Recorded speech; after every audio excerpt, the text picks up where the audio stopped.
It's a pleasure to call this meeting of the Mayor and Board of Aldermen to order. I would like to ask everyone to please stand and let us enjoy a word of prayer provided to us this morning by a dear friend of mine, Pastor Roderick Lewis.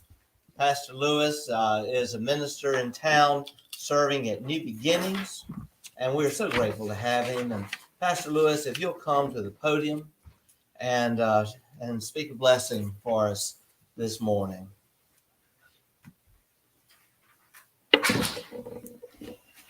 We bow our heads. Dear Heavenly Father, we come before you this morning with thanksgiving. Yes. And we thank you for this day that you have made. We rejoice and we're glad in it.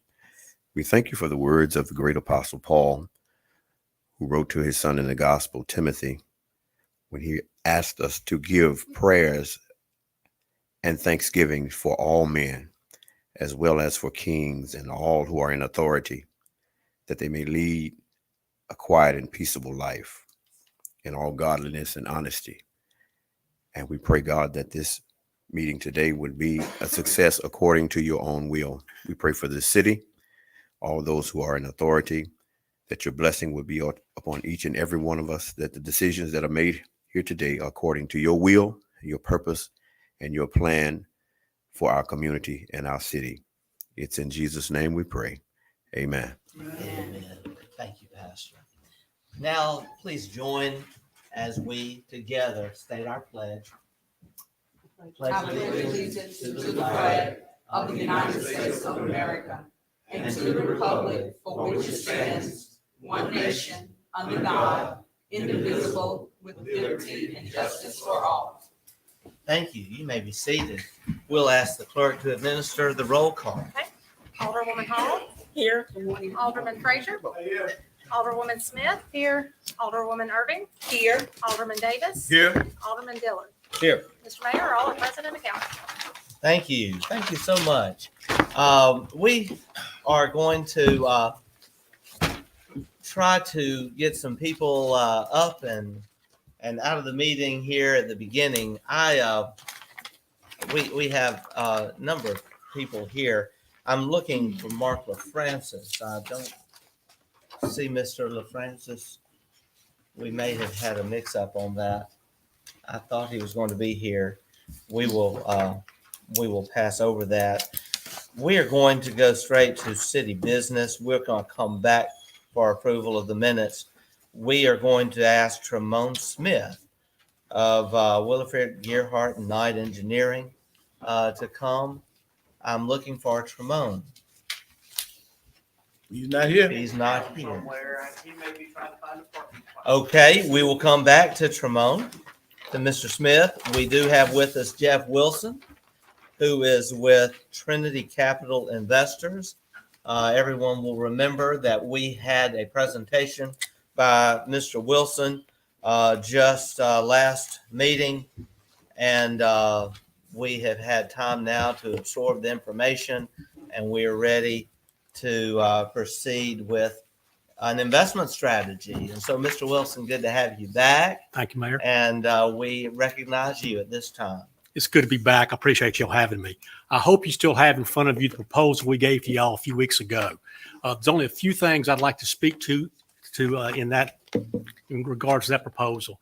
It's my understanding there are 3 separate bond funds, and they will be operated in a very similar fashion in regards to the securities that they own. They'll own treasury bills and some U.S. agency bonds, according to is what's needed by each one of those bond funds.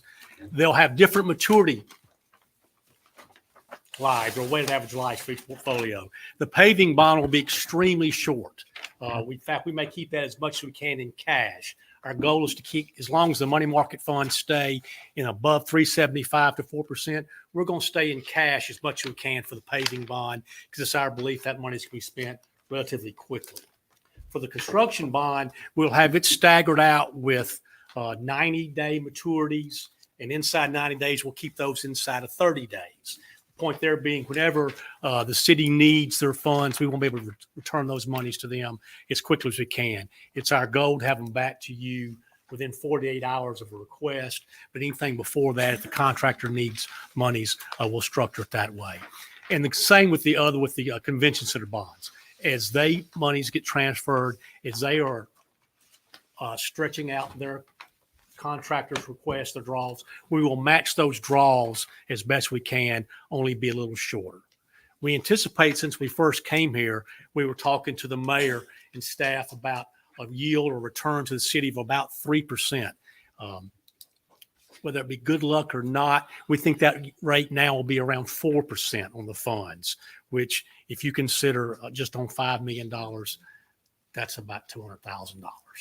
So, Mr. Mayor, I'm here to answer any questions there may be from the last time we were here and today. Thank you, Mr. Wilson.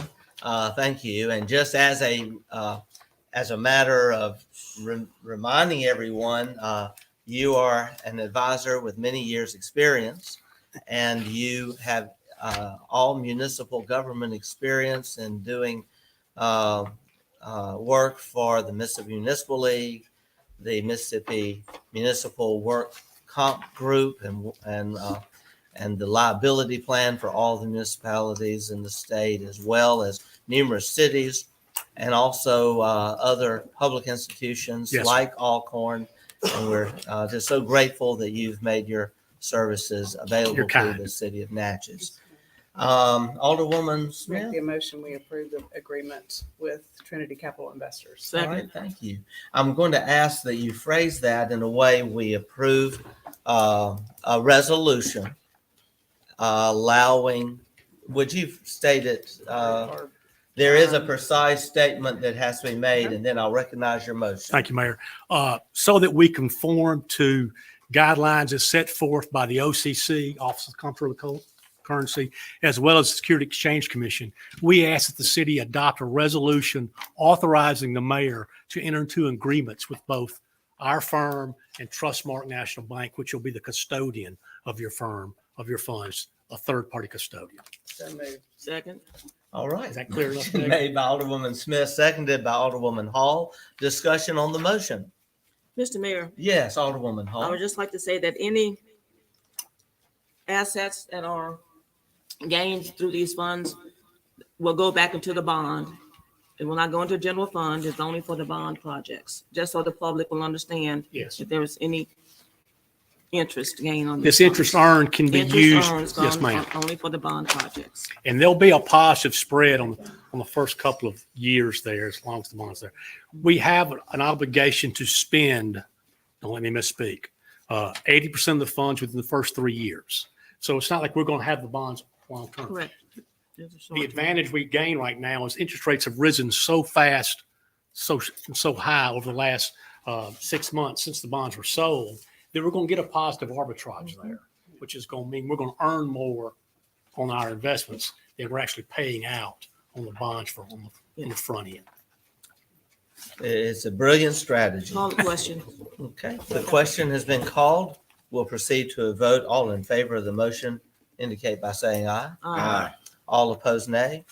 The ayes have it. Motion carries. Thank you, Mayor. Mr. Wilson, thank you very much. Thank you. We look forward to working with you.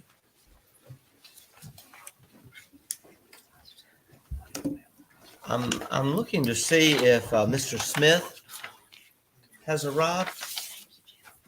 Mr. Tremont Smith? There you are. Mr. Smith, I'm good. How are you today? Yes, sir, please. Thank you. Mr. Smith is with Williford, Gearhart, and Knight, working on North Natchez Drainage Project and doing quite a bit of work over the last couple of years for the city. Glad to have you here. Nice to be here.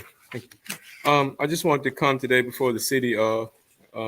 This is the North Natchez Drainage Improvement Project, and that I've been working with you all on, Alderwoman Hall, and also James Johnston on. We're here to close out the project today. I have emailed James the final closeout documents for the project, and also I'm here to ask that you approve of their final pay request. Jay, approve their final pay request and final change order. And Also, we finished the project early in 2022, and well, we finished it summer of 2022. The contractor has fulfilled all of his obligations, and they have come back over the time to correct things for us. The contractor has Mark Godfrey with APAC. He's asked, and I've spoken with Alderwoman Hall about this previously before I brought it to the board. He's asked if he could start his 1-year warranty in September of 2022. Given the project has been done for a while and we've already made repairs, in my opinion, as the engineer, I think that's fair to him. It will still give us 7 more months to monitor anything that may fail, anything like that. I think the bulk of it that we have issues with, we've already worked through it. And I'm comfortable with his request. But as I stated to him, I would ask the board and see if you all will approve of that. But I feel it's a fair thing, and you'll be more than safe because he's really already been in a warranty since we finished. So you're really getting a much, and it's taken a while to get his documents together because it went from W.E. Blaine to APAC. And in that process, it's just been a process, and COVID. So, but we're here now, and I hope you all like the work that we did, and hope to work with you again. Thank you, Mr. So Smith. moved. A motion has been made to approve per your comments by Alderwoman Hall and seconded by Alderwoman Smith. For the purposes of the clerk, could you restate exactly we are approving the payment and we're approving? You're approving pay request number 27, which is the final pay request, which is the retainage of the project. I don't know if James presented already. We also changed order number 10. We did. Okay, that was done last time. Yes. And I was asking, I was asking to approve of the pay request. I was also asking that you approve that their warranty start in September 1st, 2022, their 1-year warranty. I'm also asking that you accept all of their closeout documents. Okay. The motion's been made and seconded. Discussion? Mr. Mayor, Yes, Alderwoman Hall. Mr. Smith, it's been a privilege working with you Same. and with Blaine and walking the streets Yes, ma'am. many Times. these 2.5 years working with you, Yes, ma'am. and we do hope to work with you again. It's been a privilege. I hope so too. Thank you. Thank you. Alderman Frazier, you're recognized. Yes, Mr. Mayor, should that, this motion, I understand he made a motion. He's presented to it, but shouldn't that motion be made by Ms. Hall stating that we accept this? She We did. did. She made the motion. Okay. Yes, and Alderwoman Smith seconded. the Okay. motion. Mr. Tremaine, I would just like to say, I would like to thank you for the work that you've done on the North Natchez Drainage Project. And also, I want to give a shout out to former Alderwoman Matthews who spearheaded this project, and also the former Mayor Dale Grinnell, who was in it. So I want to just recognize those people too. Yep. And it's a very good project. I'm glad everyone is still on board with it, and I look forward to doing some more work with you. Matter Yes, sir. of fact, if you have time, I'd like to talk to you after this meeting. Yes, sir. Yes, sir. It's been a 10-year project, so Yes. glad to put it to bed. Mr. Mayor, Yes, I too Alderwoman. would like Burton. to acknowledge Alderwoman Mathis and our former mayor, Darrell Grinnell, Yes. because it had been a very long project, over Yes, 10 sir. years, but we see the results in the neighborhoods. Thank you. Thank you. The citizens are very pleased with drainage issues being addressed now. That's right. So again, thank you, Mr. Tremont. Thank you. Thank you. Thank you. Mr. Smith, give our best to everyone at Williford, Gerhart, and Knight. Most definitely. Thank you. Thank you. Thank you. I also want to say this Natchez drainage project goes back so many years. And I remember speaking to former Mayor Butch Brown about all the trips he made to Washington working on this and his lifelong friendship that was forged with former U.S. Senator Thad Cochran during that process, and also former Alderman Ricky Gray, who was on so many of those trips, and also other alder persons here today who have been a part of that. And so thank you to everyone. I'm excited now that we are embarking upon another now Natchez drainage project. And as you may have noticed just a few weeks ago, we did approve moving forward with a new drainage project that is going to be in the millions of dollars. We are already working on that, and we are already working with our lobbyists, legislators at the state level, and even reaching out to leaders at the federal level, because I don't think you ever fully fix erosion issues in a river city like Natchez, because that soil continues to erode. Doesn't it, Pastor Lewis? I know we were at your church last week, and we'll be there again this weekend, having an issue there. And so we just thank everyone for working on this. And also, Mr. Hayden Kaiser's here, and I just want to thank Mr. Kaiser and his firm for all the years of work they put in on erosion issues here. We just have to mention it, and especially EWP programs. And we have others that we are looking at now, and also some of the Natchez drainage project items. Various individuals been involved. And I want to state for the record that while we are very grateful for the engineering firm, A&M Engineering, that worked on the overall plan, we are going to be open to other engineers, including JKS, as we get into the nuts and bolts of taking care of these drainage issues. I know that JKS has been very involved in the Concord Drainage Project plans and some other plans around our city, and but not to take anything away from A&M, and we'll be working with them, I'm sure, on some. We, the city, we kind of like to work with a lot of folks who have the expertise and the time to help us. Thanks again, Mr. Smith. We are now going to, I think we did. We have taken the vote. Did we not take a vote? We're not taking a vote. Call the question. Call the question. We will now have a vote. All in favor of the motion indicate by saying aye. Aye. All opposed, nay. The ayes have it. Motion carries. Just a lot going on today. And it is Valentine's Day, by the way. Happy Valentine's Day. Wearing my red, maybe sporting it too. I want to bring up now our veterans issue. We don't want to keep them here all day. We have with us Mr. John Floyd, who is the district commander for the VFW post here in Natchez. And we have with him his, I believe, Ben Tucker is your deputy. Tell me again. Yes, senior vice president, and these other gentlemen. We thank you for your service to our country. We thank you for your service to Natchez as the VFW post.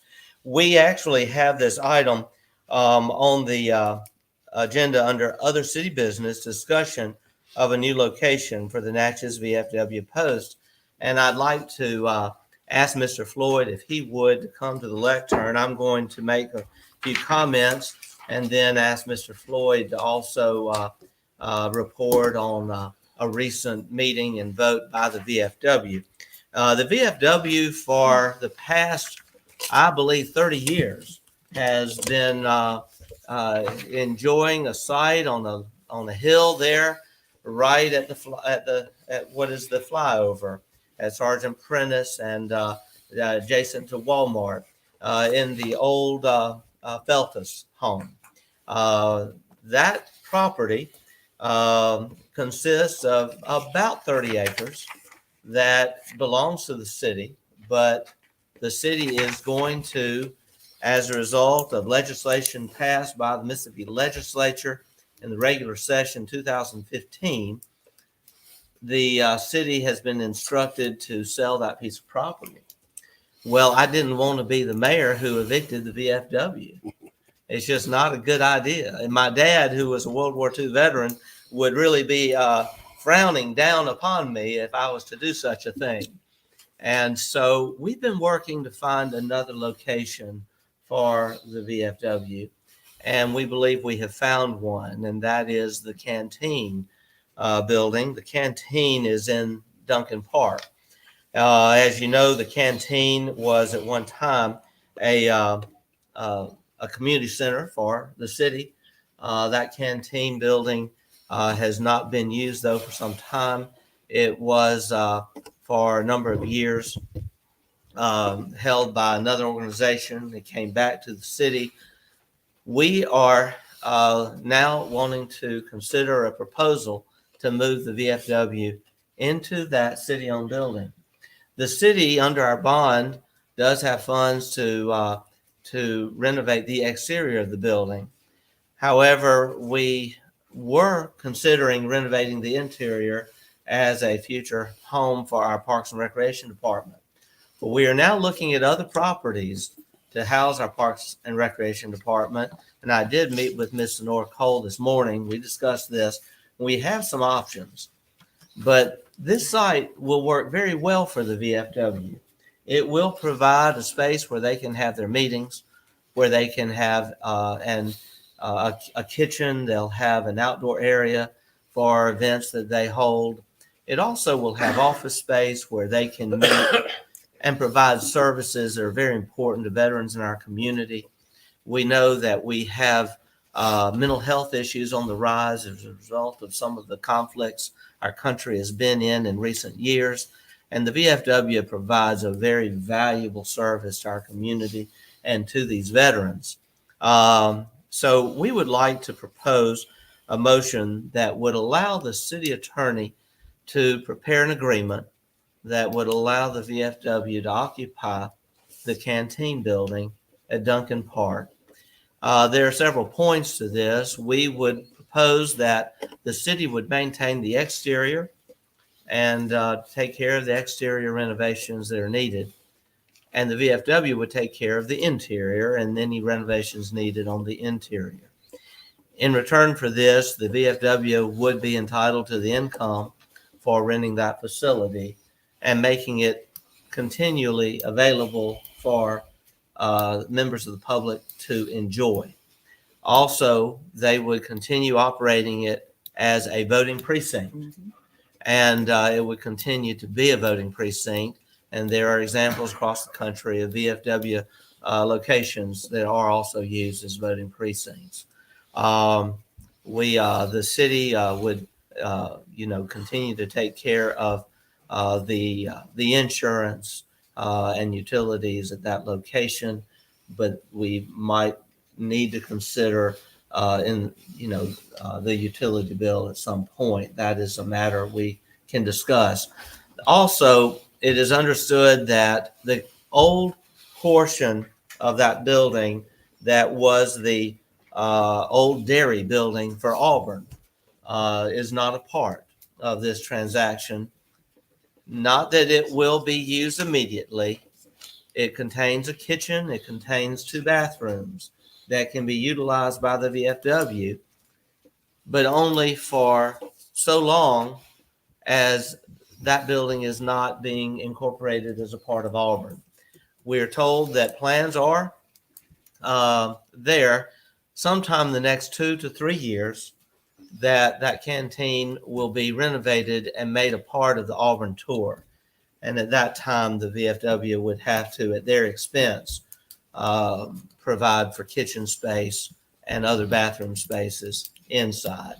But at that time, we could always negotiate depending on the cost because, we want to support our VFW. Mr. Mayor, we need a vote, a motion. I wanted to provide this, but I don't think we can make a motion without everyone understanding the details. Because what I am summarizing is what the motion will have to contain. The motion would have to contain those items, and then we'll have discussion. Okay. So at this time, Alderwoman Hall, I have pretty much laid it all out. I'll entertain a motion if you'd like to make one. Ben, Alderman Davis is going to recuse himself, and I'm going to entertain a motion. Yes. I'd like to make a motion that we accept the recommendation that the VFW move into the facility, but with discussion. All right. Alderman Frazier has made that motion. Alderman Frazier, I'd like to make sure the motion does include the very particulars that I described. We'll discuss it. With particulars that the mayor described, and like as I stated, with discussion. All right. And obviously the city attorney will bring an agreement we'll approve at another date. Do I have a second to that Second. motion? Alderwoman Hall has seconded the motion. We'll now have discussion. Yes. And Alderman Frazier. Being as though I'm a Vietnam era veteran, that my concern is that, and you discussed somebody being as though we still gonna use it as a voting precinct and other things. My concern is it legal that we give it to the VFW and then they turn around and sublease it, city property? And is it legal that the VFW gonna retain this building, but the city is paying the light, gas, and water bill and that kind of stuff, and the maintenance and the upkeep on the building? That's my only concern, is that it's legal that the city can do it. As an alderman and as a veteran, I am on board with anything that's dealing with veterans, because we know what we done been through and what we need as veterans. But I just want to be, gentlemen, I just want to be legal about this. We don't want no comeback or nothing like that from the federal government or nobody else or the state government. So that's my concern. I am 100% on board with whichever the board decides to do. But I'd like for the city attorney to go into it into more detail. Well, the utility bills and that, as we are in this building now, that won't be a problem for us to take care of. I mean, we appreciate it, but we maintain that. We'll take care of that. And I believe we also have a $1 million liability that we keep also. That's part of our requirement. And a lot of that, that will not be a problem, because as the mayor said, this building is ideal for what we need. At any city function that wants to take place in that building, we're more than glad to open the doors. Mr. Mayor, That's wonderful. Thank you, Mr. Floyd. Alderwoman Hall. I didn't hear any discussion on subleasing this building. Did I miss that part of what you were saying? They're going to sublease this building? It will still be available for the community to use, but since they are maintaining the interior, maintaining the bathrooms, and I'm glad you mentioned maintaining the utilities. I was hoping you would, that they would, because they do depend on income from renting the current building for weddings or community That's events. renting, that's not subleasing the building. And that is all we're talking. They'll be able to do here at the canteen what they're already doing at their current location. Alderwoman Irving. Yes, Mr. Mayor, I'm a little confused because I'm just seem like it's a little conflicting here what you just said. In the lease agreement with Auburn that we have, Auburn, the canteen, and the barn and carriage, all of that is a part of the lease agreement with Not the Auburn. canteen. No, the canteen's not a I part. read in the, No, it's not. it's part of it, and The dairy. yes. And that's why I made that comment before we got the motion. The dairy is not a part of this. No, but the canteen is, it said that we would be a part of Auburn. All of that would be the property of the, Mr. Attorney, would you like to clarify? I'm just asking because I am hearing you say that. I'm a little confused based on the lease that we have with Auburn or that we're going to approve today. And that's all I was trying to get clarity on. Yes, ma'am. Thank you. Thank you. I'll go back and double read this lease real quick, but it was not intention of the Natchez Historic Society to take over the canteen. They did want the dairy part of the property, so I'll read and make sure. Yeah, I mean, because I'm just wanting clarity. And Mr. Burns is here. Mr. Burns, we can clarify this. It is my understanding that the VFW will be allowed to use the kitchen and bathrooms until such date that we are ready to proceed with restoration of the old dairy. Is that correct? Yes. Yes, that is correct. And if you, in the premises described in the agreement with the foundation, it specifically accepts the canteen. So the canteen is not part of any property that we'll be managing as part of Auburn. Thank you. Okay. All right. Thank you for that clarification. It did accept. Thank you for that question, Alderwoman Irving. We'll have continued discussion. Alderman Dillard. Thank you, Mr. Mayor. I want to be careful, and maybe you can clearly restate the motion, because there was some discussion about giving it to the VFW and all of these words that. Not giving it. No, we Right. can't give I it. think Alderman Frazier may have intended to say something different. So I want to be careful with that. And I think if I'm understanding this, we are at this point going to vote to agree to consider this request pending the attorney's review and approval of it. Yeah. And it'll come back to the board. And I just want to make sure that we've got a clear understanding of what we're engaged in. For example, the word sublease means something different than renting or, allowing an entity to use it. So I want to be careful with the words that we use, and the attorney will bring that back to us. Thank you, Mr. Mayor. Okay. Mr. Mayor. Thank you, Alderman Dillard. Alderman Frazier, you're recognized. That what I was exactly saying, as Alderman Dillard said. He said some of the words, but that's what I was trying to make. As long as the attorney come back and we can show that this is perfectly legal, I don't have any problem with it. Like I stated earlier, like I say, that's what I was just trying to state. As long as everything is legal and we're going by right as a city, that's the only thing I'm concerned. Thank you, Alderman Frazier. Any question? Mr. Floyd, before we call for the question, Mr. Floyd, anything you'd like to add? On behalf Well, of the veterans? we've enjoyed the building that we've been in for 30 years. And I've been the commander there since 2015. And we do appreciate this offer. And like I said, that building would be ideal. Your idea? Outstanding. And because that will work good for us. And we will be open to any type of public use, and you didn't prepare me to have a speech up here. You put me on the spot. But, we will continue to work with the city. And, if any of y'all hadn't tasted our jambalaya, we're going to have a cooking once this is open. All right. And we got some good jambalaya cookers and fish fryers over there. But, let's, any confusion, I want to be sure we get all that out of the way. But we don't have a problem. That's one of the differences between us and some other organizations. We will stand on our own and take care of our own business and take care of the building, because we do appreciate this. Thank you so much. Thank you. Well, at this time, I will call the question. Second. All right, the question's been called. And just to make sure there's no confusion, we are simply approving a motion that allows the attorney to prepare an agreement that will then come back to us for final approval and will include all of these items we've discussed. All right. If I may, one Yes, more comment, Mr. Floyd. not to be confused with some of the things that has happened in some of our VFW posts around the country. We don't have the gaming, the gambling, the bingos, and we don't allow any, I don't want to have the word, bad parties that take place that requires the law. Yeah. When we have these rentals, I strictly put this out front, and the gate locks at 10 o'clock. So there won't be no late night stuff like that going on.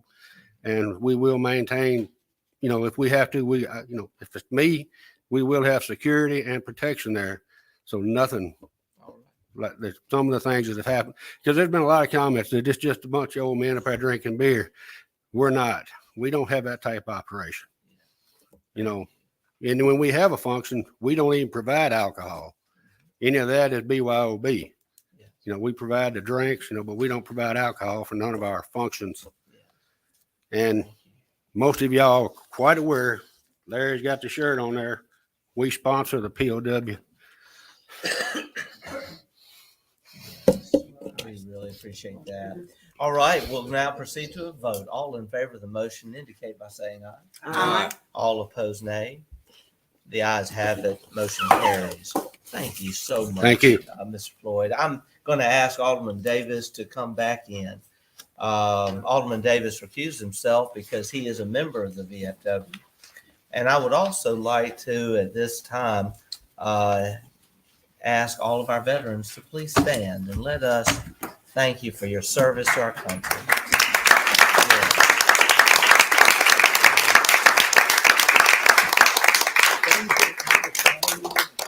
thank you so much for your service. Thank you. We now, speaking of veterans, we do have another veteran in our midst who happens to be our Workforce Development Director. And it's a pleasure to see you, Tawana Williams, Good morning. and welcome. It's my eyeglasses this morning, my readers. Well, hopefully not to be before you guys long, but I have some great workforce development updates. And this has been one heck of a first year. It's been promising. It's been good. Of course, the foundation has been laid, I believe, here in Natchez, Adams County for workforce development, educating our corporations, our businesses, and our industries on what is workforce and what do we have to offer. So we have quite a few things here. So the current projects includes Interfab. If you guys are familiar with Interfab, they have many different types of welders at Interfab. And so I was able to talk with Colleen about customizing a program just for those types of employees that Interfab would need. So that is ongoing. That's happening now. Magnolia Bluffs, we're working with them. They need Excel training for all of their executive staff. They have about 200 employees. Their hope is to train all of them, but the executive staff, which is about 30 persons, they really need that type of training. So we're coordinating that. Loss prevention, they're still needing data entry training for their employees. We're coordinating that for them. Delta Energy, they need maintenance technicians and operators. We're customizing a training program for them. Core Civic, this is exciting. This has just come to me, a collaboration with Colleen. So Core Civic is wanting to train its population of inmates to be able to have English as a second language, and also to be able to train the staff to speak Spanish, because that's the dominant language spoken among the inmates. So we're working on that. And yesterday evening had a great meeting with National Park Service, Kathleen Bonds, Carter Burns, and Moss Rutley with the National Park Service and Historic Preservation Training Center. And so they talked about something that we are currently super excited about with Accelerate Mississippi in our state.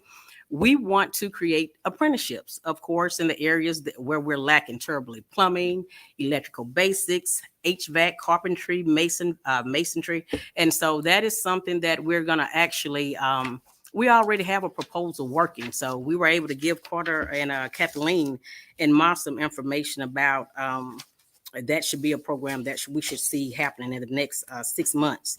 And what was exciting about that is Moss informed us that they have internship opportunities that start at $18 for these type of apprenticeships, and they can start working for 6 months and work up to 2 years at that rate. And of course, this would end up being a federal job for persons. And of course, we know there are a lot of incentives that come with federal employment. Velocis, of course, we cannot forget Velocis. So Jeff McDaniel and I will be meeting again soon to do some custom programming for their employees. Of course, they need operators and maintenance technicians and engineers. Our education projects, they are quite a few, but one that I think you guys will be interested in is the high school survey. We did this last year. We surveyed 11th and 12th graders at all 4 high schools. So we did it at the end of the year, like May. So we were not able to get as many responses as we wanted to. So we only received about 196 responses. But amongst those responses were engineering being one of the main types of career interests that the students had. What we did not do well was be specific about what type of engineering. There's chemical engineering, there's process engineering, there's all types of engineering. And so we're going back and do this survey again. We will administer it in April. And this time we're working with Dr. Bunch with Natchez Adams School District, our career coaches, the Chamber, Natchez Inc., and Youth Leadership. We believe that Youth Leadership will be able to give us some helpful insight as to what we're leaving out on those surveys. And so we'll have some good information to bring back. The most important thing about this survey is so that we can get raw data as to what do our young people want and need here in Natchez Adams County. Who's leaving after they graduate? Who's going to stay? Who's going to a 4-year university? Who's going to a 2-year university? Who just needs to go right into a job, perhaps an internship, an apprenticeship? So this is the type of raw data we'll be able to receive. So that's going to be really good. So we're excited about the findings that we'll have from that. The reverse job fair. I don't know if you guys heard about the reverse job fair, but I keep talking about it because I'm so excited about it. We have a date, April 25th. So it's different from your traditional job fair, right? So a reverse job fair, we're going to do it this time with students. It's going to be our first one. We're just going to use students. So with the history of the reverse job fair, it was created so persons who are disabled, they're able to showcase their talents to employers and just, kind of showcase what do they have to offer. So with what we're doing this time, we're going to ask the students to showcase their talent, 11 and 12th graders. And what we hope at least 60% of those students get an interview, and then maybe 40% will be hired. And so what happens is the employers are going to maybe interview maybe 10 on site per employer. We may have 15 employers there. We may have 100 students. They'll all have booths set up like a traditional job fair. But what's happening is they're going to be dressed for success. They would have received resume writing training. They're going to have a display to showcase what do you have to offer to this employer, which would make you basically beat out the rest of the applicants. And so it's going to be exciting to see how our students perform. And we want to keep doing this. So this will be our first one. So we hope you all can attend. April 25th. Oh, and I forgot to mention, it's like a 4-week process to get them ready. We introduce them to it, and then we kind of take them through 2 weeks of the resume writing, knowing how to speak, articulate, and all of these things, how to impress the employer, of course. And then, of course, they work on their display. And then we do a dry spiel of we'll run through it with them, and then it's showtime on April 25th. The windshield tour. So Amy Gatto and I, we went on a local road tour with our career coaches. And it's really important that we were able to do that because even me, having lived here the past 8 years, I was gone for 22 years, don't know of all the industries, when I came back. So our career coaches are new. They live in Natchez, Adams County. They're from here, but they don't know all of the industries here. So we were able to take them on a windshield tour, just in the vehicle, kind of showing them all of the different industries so they can let the students know here are opportunities at BASF, here are opportunities at Delta Energy and Bondrell, formerly Bondrell, Marco, and those type of industries. And so we were able to take them on a tour, and we're going to actually plan to do an indoors tour, like a hands-on tour. They'll actually be able to tour the facilities maybe next month. A major accomplishment, again, mentioning the career coaches. I don't know if you all have had an opportunity to read about it in the Natchez Democrat, but it is huge. So the state started with 20 career coaches. We now have 120 career coaches. Legislation has been proposed that the state add 16 million to the budget to make this a permanent program where we'll have career coaches in all of our schools. And this is so excellent because they are able to remove barriers to employment. They're able to introduce students to industry. They're able to put them on a career pathway. And that raw data that I spoke about before with the high school survey is so important because we're going to have target audiences and know exactly how to work with them. Right. So the career coaches are excellent, and they're doing such a great job that they've only been on board maybe a month and a half. They've already placed numerous internships and job shadowing opportunities for the students, and also some permanent job placement. So that's a good deal. Right now, I'm working with Adams County Youth Court, Judge Walt Brown, working with him and his staff for a mentoring job training program to implement that. That is something that he's wanted to do for a long time. It's something that we know that we need. What we want to do is deter our young people from being confined. If it's not violent, if they don't have to be confined, we want to give them a job training option, of course, some soft skills training, even some moral therapy training, but definitely give them a pathway for a career, for any type of career. And definitely short-term programming like workforce classes. So this is something that we're currently working on. It's due March 10th. And we believe that it's going to go well. It's just a 1-year program, but it can actually go up until 2 years following the initial year if we do well. DRA, Delta Regional Authority, there's a grant opportunity available right now. It's $450,000 for 3 years for workforce training. We are considering submitting that. Not just sure yet. $150,000 a year is not a whole lot for some of the things that we need, but we're going to try and figure out if we could use some of those dollars. A reentry programming with the CDL focus. We're also currently working on that.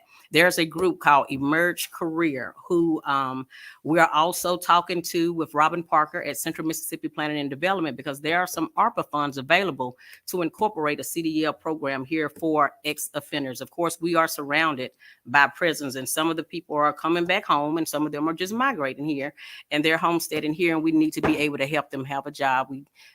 We do believe that will bring down recidivism, and so we think it's an excellent program. We want to pilot 10 to 20 ex-offenders and see how that goes. Coastal Training has already agreed. Colleen has agreed. We're working with MADCOR, formerly Mississippi Prison Industries. We're working with Hope Alliance, and of course, Deborah Judge Blackwell as well. So we think this is going to go well. And what else do I have? Communication. We have a workforce Facebook page. I made sure that all of you guys received a brochure, the new workforce brochure that Mayor Dan said, Tawana, where's my brochure? And I got it out. And so I'm glad that you guys were able to receive that. We're going to edit it a little bit going forward, but we wanted to be able to provide something to our constituents so they can see what type of programming we have and what we're doing. Of course, I continue my civic duties. I am a board member of Southwest Mississippi Local Workforce Development Board, a board member of Natchez Adams Chamber of Commerce, vice chair, and also the education chair for the Chamber of Commerce.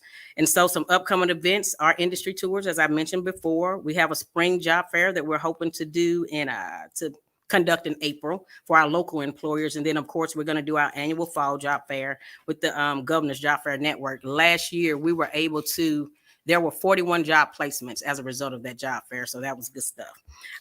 We're also working to create a formal workforce development committee. Friday forum for me was supposed to be February 24th. It has been pushed back to March 10th because there's something else major going on in the city that day, and we don't want to have a conflict. And we are wanting to do a move back home campaign for persons who want to move back home, like myself, I'm a resident of Natchez, born and raised, a native of Natchez, and I came home. And there are other people just like that, and I talk to them all the time. But what's going to be so special about this program is not only are we going to help one person, we're going to help spouses, both of them, the husband and the wife, or however that goes. We're going to help both of them come back here. So I think it's going to be really promising. And the last thing, considering the Steckler building, we know that we have Colleen. Colleen is a 2-year community college, and we have Fallon Career Tech. So we think what we're missing is vocational training. It keeps coming up, like shop, electrical, plumbing, carpentry, masonry. That is something that we want to focus on right now. We think that's going to be the best use of the facilities. I think that's all I have. I was trying to hurry up. You've done a great job. I want to give you a hand. Well, thank you. Ms. Williams, when we were looking around for the right person for this, here you were right in our midst, and we're just so grateful. You're doing a great job for Natchez. Thank you. And for Adams County. Do we have any questions or comments? Yes. Okay. Yes, Alderman Frazier. Mm-hmm. That's a lot for you to digest. Yes. Thank you for saying that. I would like to say, do you need an assistant? I need an assistant. And this is a great opportunity to ask that. No, you don't have to be have a formal vote right now. Thank you for that. Yes, I do. And the mayor and I have talked about that. Yes, I do. It would be excellent. Yes, in order for the program to move forward. That's right. I do think you need an assistant because, like I said, this is a lot. It is a lot. And there's a lot of moving parts. And every time I meet with an employer, of course, there's an ask to do something. And you have to have follow-up. And you want to do a good job, and you want to be timely. Absolutely. I would like, because I have a lot of input on this, but I don't get into workforce development. But I do talk to people who do this, and they tells me, hey, I can do this, but I need some help. You need some help. It's a lot. Absolutely. Alderwoman Irving, you're recognized. I just want to thank you for bringing all this information, giving us an update. Yes. And hats off to you, because you do have a lot, and that does require more than one person. Mm-hmm. You need a staff. Need some help. You need staff. I'll be petitioning you guys for that. Thank you. Thank you. But thank you for the update. Yes, ma'am. Thank you. Be interesting to get more update as you proceed with each of these. Absolutely. All of them we have an interest in. Yes. Great job. I'll make sure you guys stay informed. Thank you. Survey. Survey. Yes. Any other comments? Again, thank you so much. We're very proud of you, Ms. Williams. Thank you. Thank you. Have a good day. Next item, we are, Mr. Mayor, yes. I would like to Alderwoman give an Hall. update on other city business, a committee report. Okay, yes, ma'am. On January 24th, I made an announcement that there was going to be a public meeting of the Education Committee of the City of Natchez to interview 6 candidates for Natchez Adams School District Board of Trustees. There were 6 applicants. We met here. They were all interviewed here by the Education Committee. Alderwoman Hall, as the chair of the Education Committee, Alderwoman Sarah Carter Smith, and Alderman Dan Dillard.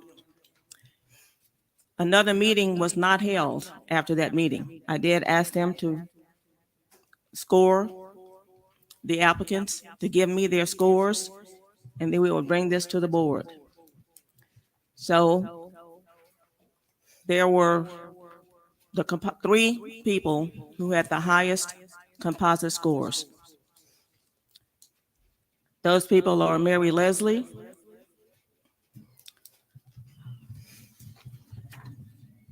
Jessica Lewis, and Shalonda White. I think other members of the board would also like to interview those people. So, Mr. Mayor, I'm asking you to call a special meeting, a special call meeting for this to happen. This entire process was done transparently. And again, the 3 members did not meet after February 7th, 2023 at 6 p.m. in this building where we conducted those interviews. The scores were compiled separately and then sent to me. All right. Mr. Mayor? Alderwoman Hall, thank you very much. We will take that into consideration. Alderman Frazier? Mr. Mayor, on the city business, I did not attend this process, and this process was done unfairly. The process went down wrong. It should have been done with the president of the whole board, not just a few members of the board. What we had was that you had six applicants who applied for the job, but you had 3 committee members who did the interviews. The rest of the 3 that did the interviews, they picked out the ones that you want. And from my understanding, Mr. Mayor, that you was in the meeting, you interviewed them too. But it is my consensus that if you're gonna do this, the whole board should have been on board, not just one person. Because if you're in there, you are the tiebreaker. You can get anybody you want because you are the tiebreaker. And so that is my consensus. The process really went down wrong and should be done over. If it's not done over, Mr. Mayor, I would like to make a motion that we select Miss Brenda Robinson back to the Board of Aldermen, to the school board, who have the expertise, who brought the Natchez Adams County School Board from a failing system to a B plus school system. So why are we looking at 3 other people and other applicants when we already had somebody on board who had been doing the job, who did an excellent job? And also, from my understanding, that it was requested that from the board members, previous board members, that she be reappointed to the school board. So why did we go through all this process? We are doing this, we're doing the process. We're doing this process. We have a process dealing with other people. When they come before the board, we turn around and reappoint them without even much interviewing other people, interviewing them for position. So therefore, like I say, I would like to make a motion that we reinstate Dr. Brenda Robinson back to the Adams County School Board. Second. A motion has been made by Alderman Frazier and it's been seconded by Alderwoman Irving. We'll have discussion. Mr. Mayor, Yes, Alderwoman Hall. I would also like to defer to our attorney because according to our code charter, the committee meeting was held in public and by the committee. And it was stated last month, with your being present here, with no objection to this committee meeting, February 7th, 6 p.m. in City Council chambers to interview the candidates. So I would like to ask Mr. Attorney to please elaborate on this. Okay, Mr. Mr. Mayor. Callaway. Before he I'm sorry, Alderwoman Hall's asked Mr. Callaway a question. We're going to allow him to answer it, and then I will okay. recognize you. Well, Mr. Callaway. I don't see anything wrong with the process that was played out. Somebody has to vet the candidates. That's what this board announced it was going to do and did. If that is what is being asked of me, Alderwoman, I don't think there was anything improper with the way this was. Thank you, handled. Mr. Okay. Mr. Mayor. Alderwoman Irving, you're recognized. Yes, sir. First of all, I think we're violating our the Open Meeting Act because a board member can't speak twice before each of the board members have the opportunity to speak to the issue. And so that has already taken place. She was able to come back and speak again before hearing from any of the other board members here. So that's the one thing. I want to say that on February the 7th, I attended the meeting. And my issue is not being asked to leave the meeting. The issue is that I came as a citizen. There was no votes taken. I should have been allowed to hear those comments, the interviews, and anyone else, because I have this, which is an email, which I want this placed in the minutes. And I'm also going to provide you with my comments about being asked to leave when there is a email that states that there will be a meeting of the Education Committee at City Hall held on February 7th at 6 p.m. here in this building, 115 South Pearl Street. The public will be able to assess the meeting through broadcasting, Facebook Live, and YouTube streaming. That was not afforded to the public. I came because I received several calls. As a representative who represent members of the public, I have to come and see what's going on. I contacted the newspaper and I asked whether or not they would be attending. And they said, yes, ma'am, we are. However, they're going to live stream YouTube and Facebook. That was not provided. And so it seems as if the public was not afforded that access so that they could hear. It was a public meeting held in a public building with no access of broadcasting to the public. So I pulled that. I want that to go in the minutes to be documented, and I will have my written comments as well. Okay. And that's something that I think we need to ask the Ethics Commission or the Attorney General's office to get an opinion on. Because I attended that meeting, not in the manner of alderperson. I came as a citizen. I am a citizen here in the city of Natchez. And so that's the concern that I have when it comes to making those decisions about this education committee. I want to also bring up that Dr. Robinson was a part of, and all the members, they were a part of a 5-year plan. And our deputy superintendent, Ms. Green, our public relations, Mr. Tony Fields, they came to this board and they shared their vision over 5 years of the plans that they implement to bring our Natchez Public School District from an F school to a B school. And they share with this board of all the working parts, everybody being collaborating among each other of the different programs that they had in place. The state even said that the state of Mississippi recognizes all the school districts, but Natchez Adams County School District had the rating of number 1 in high school graduation. All these components make up that grade. Increase in absenteeism, a number of things. Those board members were the guiding force behind all of that, working collaboratively with the principals, all the staff, to get from a F school to a B school. One of the things that Dr. Robinson pointed out, we're hoping to become an A school district.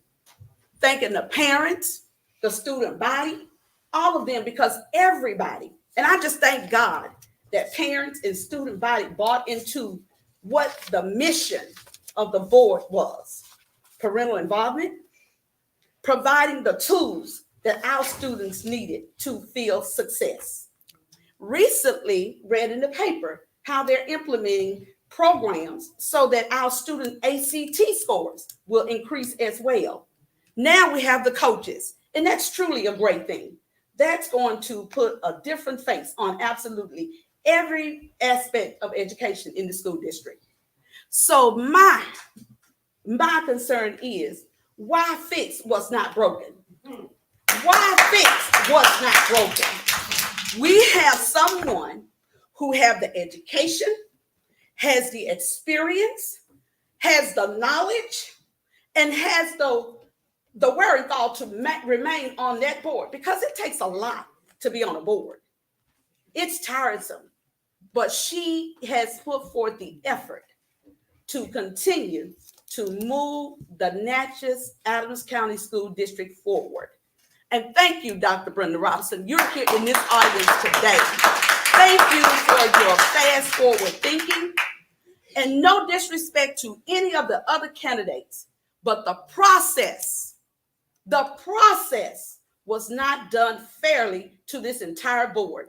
We have another candidate for another board that we're looking at that was sent a letter to this board asking us to reinstate a board member. We haven't gone through the process of interviewing for that board, and I just want to know what's the difference. If you request the superintendent, public relations, the members of the board are requesting that she be reinstated, I think this board needs to adhere to that. And thank you, Mr. Mayor. Thank you all. Mr. Mayor, Mr. Mayor. Yes, Alderwoman. Yes, as chair of that committee, there were 3 questions with multiple components to those questions. Each committee member asked each board member, each applicant, the same questions. Each question was worth 30 points for a total of 90 points. They were compiled independently. We did not meet to discuss those applicants. Those scores were compiled independently. I want to reiterate that each person was asked the very same question and scored. And one applicant called Thursday to withdraw from that process. Thank you. Mr. Mayor, Alderman Frazier. from my understanding, maybe somebody can set me straight. The interview was done in this chamber, and all the interviews was conducted, and you had these 6 applicants, and all the 6 applicants was in the same chamber. They listened to what each other was saying. So I can go back. If you don't interview me first, I can come back and give you the same answer. It might sound good to you, but I had already gave that answer. So that's what I'm simply saying. If you only interview somebody, why is everybody in the same room? Listen to what the other candidates say. And from my understanding, the Natchez Democrat published something that one of the candidates said that Dr. Robinson had already quoted, who had, as I say, the knowledge and education of dealing with the Adams County School Board, who can write grants, who can do it all. And we have the audacity enough to look over her. Thank you, Alderman Frazier. I do want to make a point. This was an open meeting, and so everything had to be conducted in the open. The charter and state law does not require that open meetings be live streamed. We do that as a courtesy. I was not aware that a notice had gone out until you just showed me, Alderwoman Irving, that a notice had gone out that contained the link indicating it would be live streamed. So we will definitely look into that. That is a very legitimate point you have made. Alderwoman Irving, you're recognized again. Yes, sir. I also want to say that our Adams County School District is composed of 99% African American students. Okay, our school board should reflect the representation of the African community. Our school board should. That each board, even the city of Natchez, our census tells us that. When you go back and you look at the census tract, that's how it's based on each ward. So that's how our school board should reflect as well. Okay, Thank thank you, you, Mr. Alderman. Mayor. Call the question. The question has been called. We will proceed to a vote. Alderman Frazier has stepped out. We can't, Alderman Frazier did make a motion to But we reappoint can get him. Dr. Robinson. And I do want to thank Yes. Dr. Robinson for her service. I've enjoyed getting to know Dr. Robinson during the time I've been mayor. And Dr. Robinson, we do appreciate your service to our community. And I do want to thank you for that. Alderman Frazier is back. We will now proceed with a vote. Alderwoman Hall, Nay. Alderman Frazier, Yay. Alderwoman Smith, Aye. Alderwoman Irvin. Nay. I'm sorry. Let me make sure. Wait, The motion we are voting on is Alderman Frazier's motion to reappoint Dr. Oh, Robinson to the school board. Thank you. I'm going to start over. Thank you. Alderwoman Hall, Nay. Alderman Frazier, Yes, Mr. Mayor. Alderwoman Smith, Aye. Alderwoman Irving, Aye. Alderman Davis. Aye. Alderman Dillard. The ayes have it.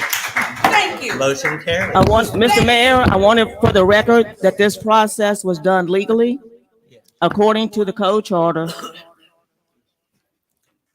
and in the open. All right. I wanted that reflected in our minutes. Mr. Mayor. Thank you so much. Mr. Mayor. And Dr. Robinson, we thank you for your service and we congratulate you on your reappointment. Mr. Mayor. You can come to the podium. Dr. Robinson, Dr. Robinson, Dr. Robinson, Dr. Robinson, this is nothing personal, but I was going by the process that we did conducted as chair of this committee. First of all, I want to thank the city of Natchez for appointing me the first time. When I talk about myself, I say I represent the city of Natchez, the Natchez Adams School District, and Alcorn State University. And in representation, it's the image that I portray for everybody. It has been an honor working with the students, the superintendent, with the teachers, trying to ensure that we can be the best ever. It's no such thing as failure to nobody. We are all here in this together. Amen. The city, the county, and the Natchez Adams School District. And I appreciate everything that you all have done and your vote today. Thank you so much. Thank you, Dr. Robinson. Thank you so much. Mr. Mayor. Yes, Alderman Frazier. I would like to thank the board members Yes. for having the foresight and, like I say, to show that we can work together as one board. Yes. Showing that we are not separate or anything like that. But like this is it's a non-person, like I say, non-person doing it, but what I presented and what we presented is for the best of Adams County, and we felt that Dr. Robinson was the best person. Again, I would like to thank the board member for having a change of heart and voting for Dr. Robinson. So thank you very much. Thank you, Alderman Frazier. Thank you. Alderman Smith. Thank you, Mr. Mayor. I did obviously vote. I do because I know how much you care, and I think we had several. We had a lot of good candidates, so there's people that would have all done a good job. I do think it's a danger to say that that diversity on any board is not a good thing. And I kind of felt like that's the direction you were going, which I No. don't agree with that. I just think that's a little dangerous because there are a lot of things in Natchez that we need diversity in everything that we do. So We do. that's just my point. We do, but we have to have the representation. Thank you. At this time, Ms. again, congratulations, Alderwoman Irving. One last word. I just want to say thank you to the board members that came along with the yes vote. Thank you so very much. All right.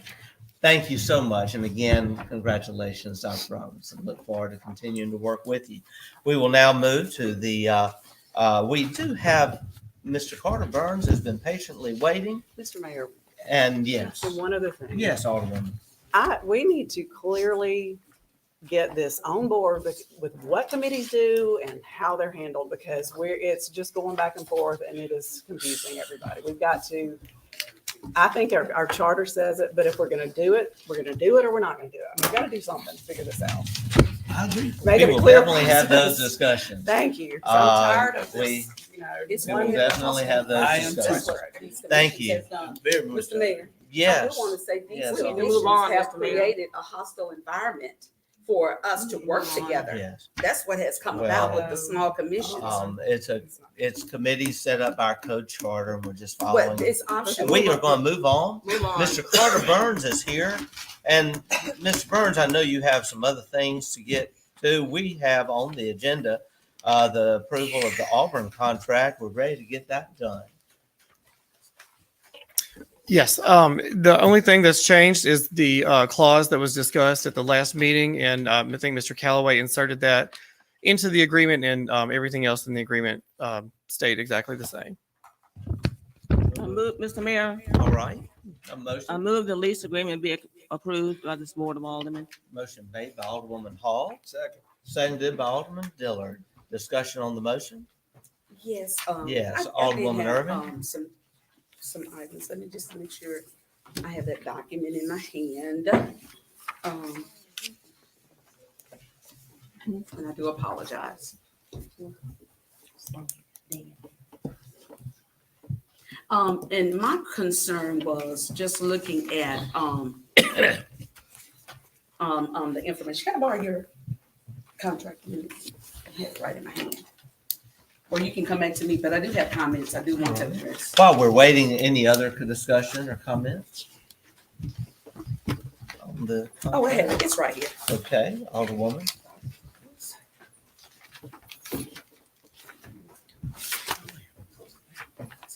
Okay, so my concern was the budget. There's a budget for Auburn, and 75% would be the responsibility. The funding would go to the foundation, and 25% would come to the city. And so there are employees out there. So I was asking, the maintenance, just trying to remember, let me see if I can find this too, because I hate to really speak without it being in front of me. The money that goes to the city, I believe, is supposed to go to a special fund that pays for maintenance at Auburn. The city clerk has a special fund set aside for Auburn. Okay, city clerk has a special fund set aside. So will there be a full-time employee out there for maintenance? The city is responsible for the maintenance. We are just managing the property and making sure that it is being taken care of and will be open to the public. Okay. All right. All right, any further discussion? Call the question. The question's There's been some called. Oh, one other thing with the Uh, contract, Mr. Alderwoman, Mayor. Yes, just very quickly. 'cause the January question has 1st been was called. on the contract, and we are just adopting it today. And I had brought that to the board's attention and attorney's attention. How can we say we're in agreement as of January 1st, 2023, and today is February? Obviously, that date has to change. Well, that was Yes. one of the notations that I had too. Yes. Thank you. All right, Mr. Attorney, you want to clarify when this effective date will be? This is just drafts that keep getting pushed around, Mayor. We will date it the day it's executed. All right, Okay. all right. Oh, take mine. We will now proceed to a vote. All in favor of the motion indicate by saying aye. Aye. All opposed, nay. The ayes have it, motion carries. we're very glad to get that done. Mr. Burns, thank you to you Yes. and the Historic Natchez Foundation for stepping in to help us with this. Yes, thank you. And we'll be talking. I know that you're working on a strategy for our pilgrimage, which starts March 1st. So we'll be talking about that and look forward to working with you. Thanks. All right. We have one other item. We have with us, while we're on this other city business, because I don't want to make them wait any longer, we have a new officer who is coming on with us today, and we are about to administer the oath to him, but also introduce him and what his role will be. And I'm going to step down and actually we'll stand at the podium here so that people can hear online. But we have with us, Mr. DeWardrick Grover, who is a native of the Southwest Mississippi. He grew up in Fayette. He worked with the Natchez Police Department from 2004 to 2010. He most recently has been working as an officer, a school resource officer in Jefferson County. But he today now steps in as our new code enforcement officer for the city of Natchez, our new full-time code enforcement officer. And Officer Grover has a great background, a great way of working with people, but also a great knowledge of the law, being a uniformed officer. Mr. Johnny Baldwin will continue working with the city on a part-time basis as he currently does, and we'll be there to assist Officer Grover. But we do want to thank Anita Smith for her service to the city. She was a longtime city employee, as you know. She retired last year. But we do have clerical support for Officer Grover at City Hall. And I also want to say that my executive assistant, Richard Burke, will be working hand in hand with Officer Grover and clerical help to make sure this process moves forward as it should. Very soon, Officer Grover will be going to Jackson for a special training with the Mississippi Municipal League. And he will also be meeting with the attorney for the Mississippi Municipal League on some special training there. So we have a new day in Natchez. We will be setting up an online reporting platform so that individuals who want to notify us of code infractions can do so by making a report over the internet through the city's website. Anyone who is not able to use computer, we will encourage you to contact your alderperson first, or you can call the mayor's office. But it is our desire to now fully enforce our code, make sure that construction is not taking place, modification is not taking place, and changes to exterior of buildings that have not first gone through our preservation commission. We want to make sure that businesses are not opening and operating illegally in zones where they are not properly zoned without going through our planning commission. And we also want to make sure that we don't have abandoned cars, weeds, houses that pose a hazard to our community. And Officer Grover, you're going to help us make sure we move forward in that way. And so we thank you for, and before I administer the oath, would you like to address the board and make some comments to them? They may have some questions for you. No, thank you all for having me. It's good to be back in Natchez. Thanks for accepting this role. We need it. Yes, ma'am. Yes, ma'am. Congratulations. All right, thank you. May I, Mr. Mayor? Yes, sir. If I'm not mistaken, you used to work for me, didn't you? Yes, sir, I did. Okay, I'm familiar with you. We got a quality officer who had the experience and knowledge, and who also have the experience and knowledge in Natchez, being a former officer. And like I said, he came to the Natchez Police Department when a lot of the old schools was there. So I know he had the expertise and knowledge, and he's going to be a great asset to the department. Thank you. Thank you. Thank you, Alderman. Thank you. Well, I'm going to, with great pleasure, administer the oath to you at this time. And I would like to ask if you would, Commander Jones, to come and stand with you. Chief Green would have been here, but she is out of town at a special training conference. But we are so grateful to have Commander Jones with us. I understand that you at one time worked together, and you'll be working together again. And also Alderman Davis, you gave a great recommendation to Officer Grover, and I believe y'all work together as well. And would you like to come, Officer, I'm saying Alderman, Officer Davis, Alderman Davis, come and stand with your, and you know, considering you worked with him, why don't you come down? No, y'all too, going on. Alderman? I'm gonna do And it. of course, Alderwoman Smith is she is the chair of our police committee. Alderwoman Smith. I can sit here and support. Y'all go. Okay. All right. Well, we're good. Well, raise your right hand. Repeat after me. I state your name. I, DeWardre Grover, Do solemnly swear do solemnly swear that I will faithfully support that I will faithfully support the Constitution of the United the States Constitution of the United States and the Constitution of the State of Mississippi, and the Constitution of the State of Mississippi, and obey the laws thereof. and obey the laws thereof, That I am not disqualified that I am not disqualified from holding the office from holding the office of Code Enforcement Police Officer. of Code Enforcement Police Officer, That I will faithfully discharge the duties that I will faithfully discharge the duties of the office of the office upon which I am about to enter. upon which I am about to enter. So help me God. So help me God. Thank you. May God bless you and keep you safe and give you favor. All right, thank you. Thank you. Thank you. Yes, Mr. Mayor, we'd like to Did you take get a the picture picture? real quickly. Mr. Mayor, I think he was trying to get a photo of the other newspaper. Yes. We have one city post. Yes, sir. Oh, you can go.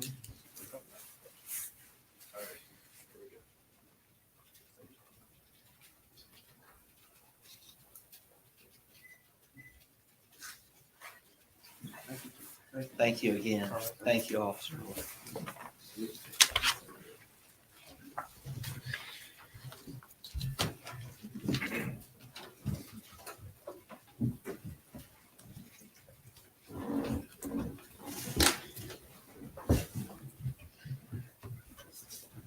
All right, we are now going to move to.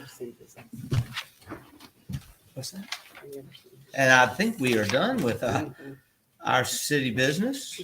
Yes, Alderwoman Smith. I do have one thing. Our judge pro tem is not able to continue her duties and had to resign because of running an election. We have many, many people running in elections and a very few attorneys that can fill the role as judge pro tem, which is a position that fills in the week on the weekends. Our city judge, Judge Dale recommended a couple of people that she knew might be willing. One was Hyde Carby, and Mr. Carby cannot do it because he's in school getting some expertise in tax attorney laws. And the other was Jack Lazarus, who is willing to do it. And I just want to make the motion, her recommendation, like we just had a recommendation from the school board, her recommendation was Jack Lazarus just to fill in on the weekends, and he has the time available and the education to do so. I want to make the motion that we fill that position with Attorney Jack Lazarus, Judge pro tem. Okay, a motion has been made by Alderwoman Smith to appoint Mr. Jack Lazarus to be the judge pro tem. Second. I think Dan Okay, Dillard. the second has been Mr. made by. Dillard seconded. Okay, all right, Alderman Frazier has seconded the motion. We will have discussion. Yes. Yes, Alderman Uh, Frazier. Let me say this to the public. Mr. Lazarus, he's no stranger to the city of Natchez. He has worked as I think as a prosecutor once before for the city of Natchez in previous years. It goes back a long way when I was there. So I'm fairly familiar with him. And I think that the city had, although she brought it up now, I think that we have made an excellent choice. Thank you. Thank you, Alderman. Any further discussion on the motion? Call for question. All right, the question's been called. Alderwoman Hall, Aye. Alderman Frazier, Aye. Alderwoman Smith, Aye. Alderwoman Irving, Aye.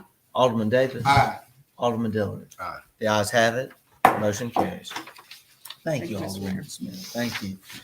We will now move to Department Directors' Reports. Mr. James Johnston.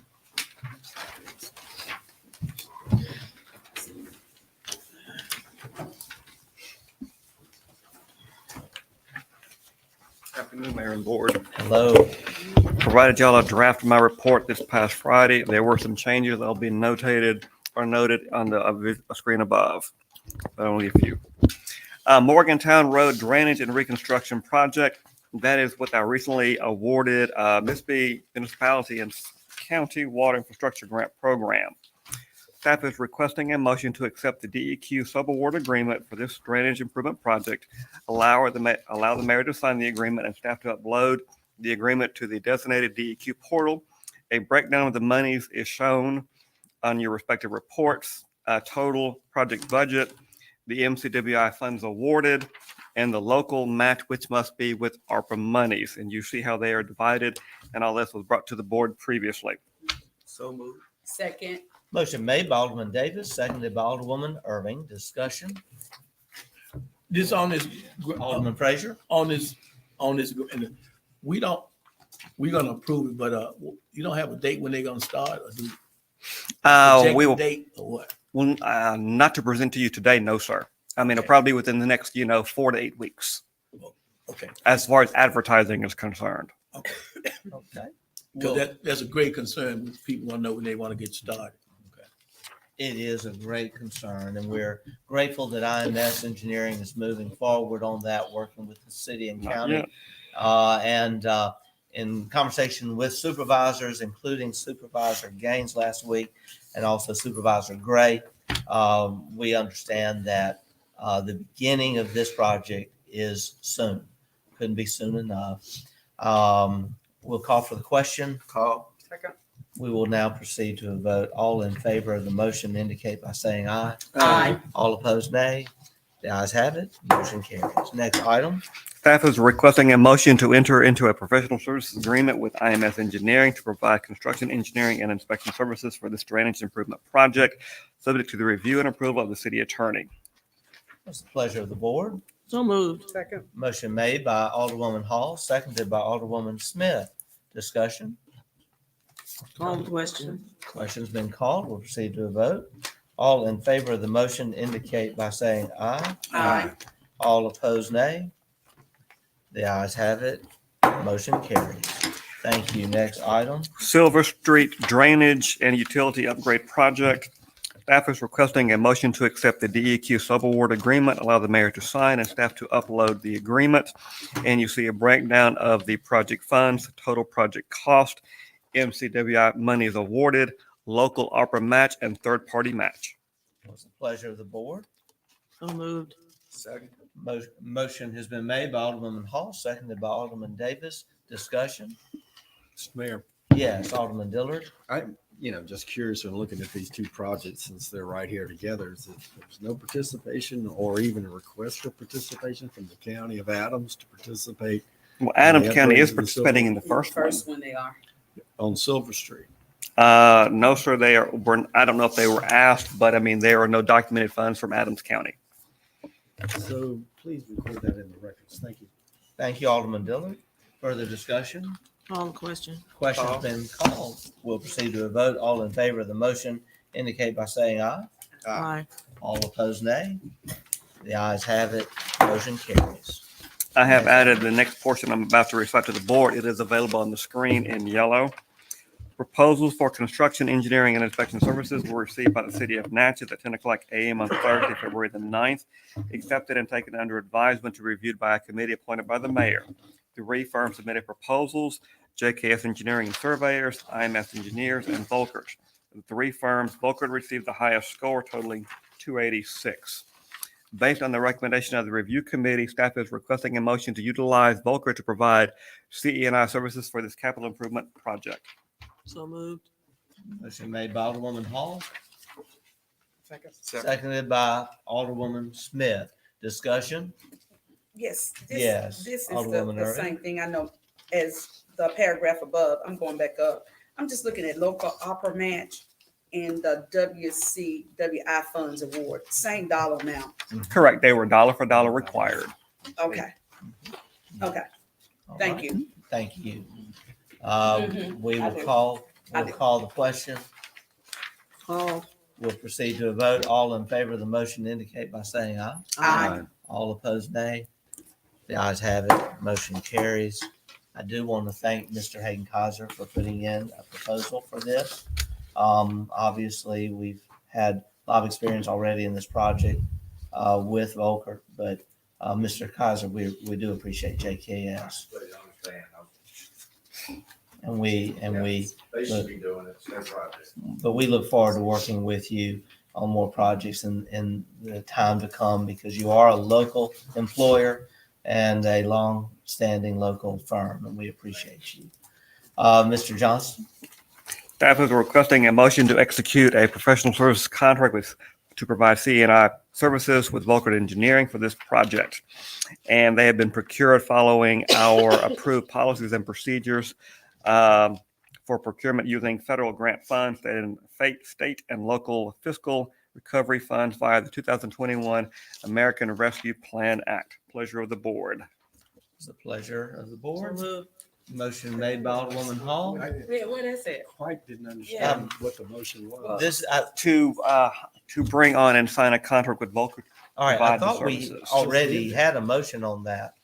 That was to use them. This is To now for use the them now, we have contract. to sign the contract. Yes, I'm dotting all i's and crossing all Okay, t's. Yes. thank you for keeping us straight, Mr. I Johnson. made the motion to do Alderwoman that. Hall has made the motion, seconded Second. seconded by Alderman Dillard. I would make Yes, a Alderman. comment that, and I know you get these out, but when things of such significance need to make it to these, reports, you're reading them, and if you're reading them, print them and allow the Well, board. the reason to- I did not, and I tried to do that, but, there is a deadline to submit for the packets to the mayor's office, and some things happen after the submission of the packets. There's an old saying that failure on your part to plan doesn't constitute a crisis on my part. Well, that's just If you based know on the the dates deadline, fall. you should be well ahead of the deadline.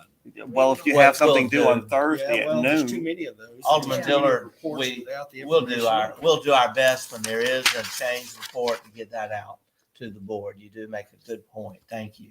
But I do want to thank Mr. Johnston for working so hard and always being so Absolutely. thorough. We'll call for the question. Question's been called. We'll proceed to a vote. All in favor of the motion indicate by saying aye. Aye. All opposed, nay. The ayes have it. Motion carries. Next item. flooring improvements at Natchez City Hall with our 2020 Archives grant. Quote bids for the flooring improvements were received at City Hall at 10 o'clock a.m. on Thursday, February the 9th. 2 quote bids were received. Thorpe Sheet Metal, $74,236.37. L. Scott Construction, $96,000. What follows below is the scope of work, which you can read at your leisure. Remaining project funds available for this project total $62,297. Funds required to accept the low bid of Thorpe are $11,939.37. Pleasure of the board. And I want to explain, we have ample funds in our public buildings fund, account. I believe, Madam Clerk, to cover that. That's correct, and I've spoken with Mr. Rutter, and between the city hall budget within public properties as well as his miscellaneous and Okay. contingencies, we have more than Okay. sufficient. Alderwoman Hall, I think you were making a motion I to did. approve. All right, do we have a second? Second. Second by Alderwoman Smith. And I just want to say, if you haven't been over to City Hall lately, take a look. It's getting a renovation for the first time in 40 or 50 years, I think. We're excited about it. We'll proceed to a vote. All in favor of the motion indicate by saying aye. Aye. All opposed, nay. The ayes have it. Motion carries. Next item, Mr. Johnston. Next item also highlighted, it came after the deadline for submission of board packets. Tracetown Shopping Complex Phase 1 Environmental Site Assessment to be funded with our 2021 EPA Brownfield Coalition Assessment Grant. Staff, in consultation with the PPM Environmental Consultants, is requesting a motion to perform a Phase 1 environmental site assessment to determine the presence of environmental hazards at a cost not to exceed $7,000. What's the pleasure of the board? Motion made by Alderwoman Smith, seconded by Alderman Davis. This will be at no cost to the city. We're doing this to promote new development at Tracetown. This will come directly out of the Brownfield grant. Explain that. Yes, Alderman Frazier. I'm kind of like in the fog, but explain that to me about the Tracetown Shopping Center. It was, well, do you want to, Mayor? Well, Tracetown, as you know, is a shopping center that's for the most part been a vacant shopping center for many years. And there is a concern now that there could be some asbestos, some other items that pertain to, the environment and could potentially be a hazard. And the shopping center has recently changed ownership. And before anything proceeds development-wise, it's important to have this Phase 1 done. So we can't speak to what future development will take place yet. We just know that we have to get this Phase 1 accomplished. Yes, Alderman Frazier. So it's a change ownership. Yes, sir. But we are going in and doing the assessment on this. Am I correct? Yes, sir. That is so at no cost to the city. That is correct. And we received just under $500,000 from the EPA. It's similar to what we did recently on St. Catherine Street, Okay. also at the Triangle, the Fry Building, and elsewhere. Okay. All right. Call for the question. All right, question's been called. All in favor of the motion indicate by saying aye. Aye. All opposed, nay. The ayes have it. Motion carries. All right. Mr. Johnson. I'll speak to you. I was just going to ask about the. And that concludes my report. Mr. Johnson, thank you. I want to just say you worked so hard and there's so many things and you have so many balls in the air. We appreciate the work you do. Thank you. Next, we have Ms. Frankie Legault, Planning Department. Ms. Legault, you're recognized.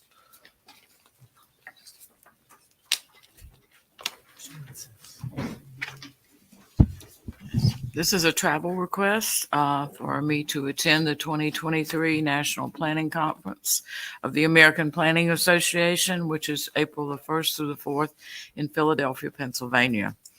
As a member of the American Planning Association, I do have American Institute of Certified Planners. I'm required to get 32 hours of continuing education credit every 2-year reporting period. And this gives me the opportunity to obtain those credits. Those mandatory, we do have mandatory credits in certain areas, and that's law, ethics, equity, and sustainability and resilience. They do offer other types of classes too, but this is where we can get the majority of credits. So. Thank you. Second. Motion made by Alderwoman Irving and seconded by Alderwoman Hall. We'll have discussion. We'll call for the question. We'll proceed to a vote. All in favor of the motion indicate by saying aye. Aye. All opposed, nay. The ayes have it. Motion carries. Thank you, Ms. Legault. Next, we have Ms. Sonora Cole, Recreation Department. Ms. Cole.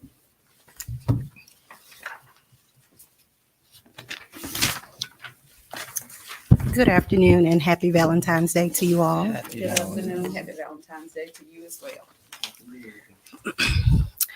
My first item, I wanted to ask approval to seek individual bids for renovations to Duncan Park's baseball fields 1, 2, and 3's, broadcasting booths, fencing, and lighting.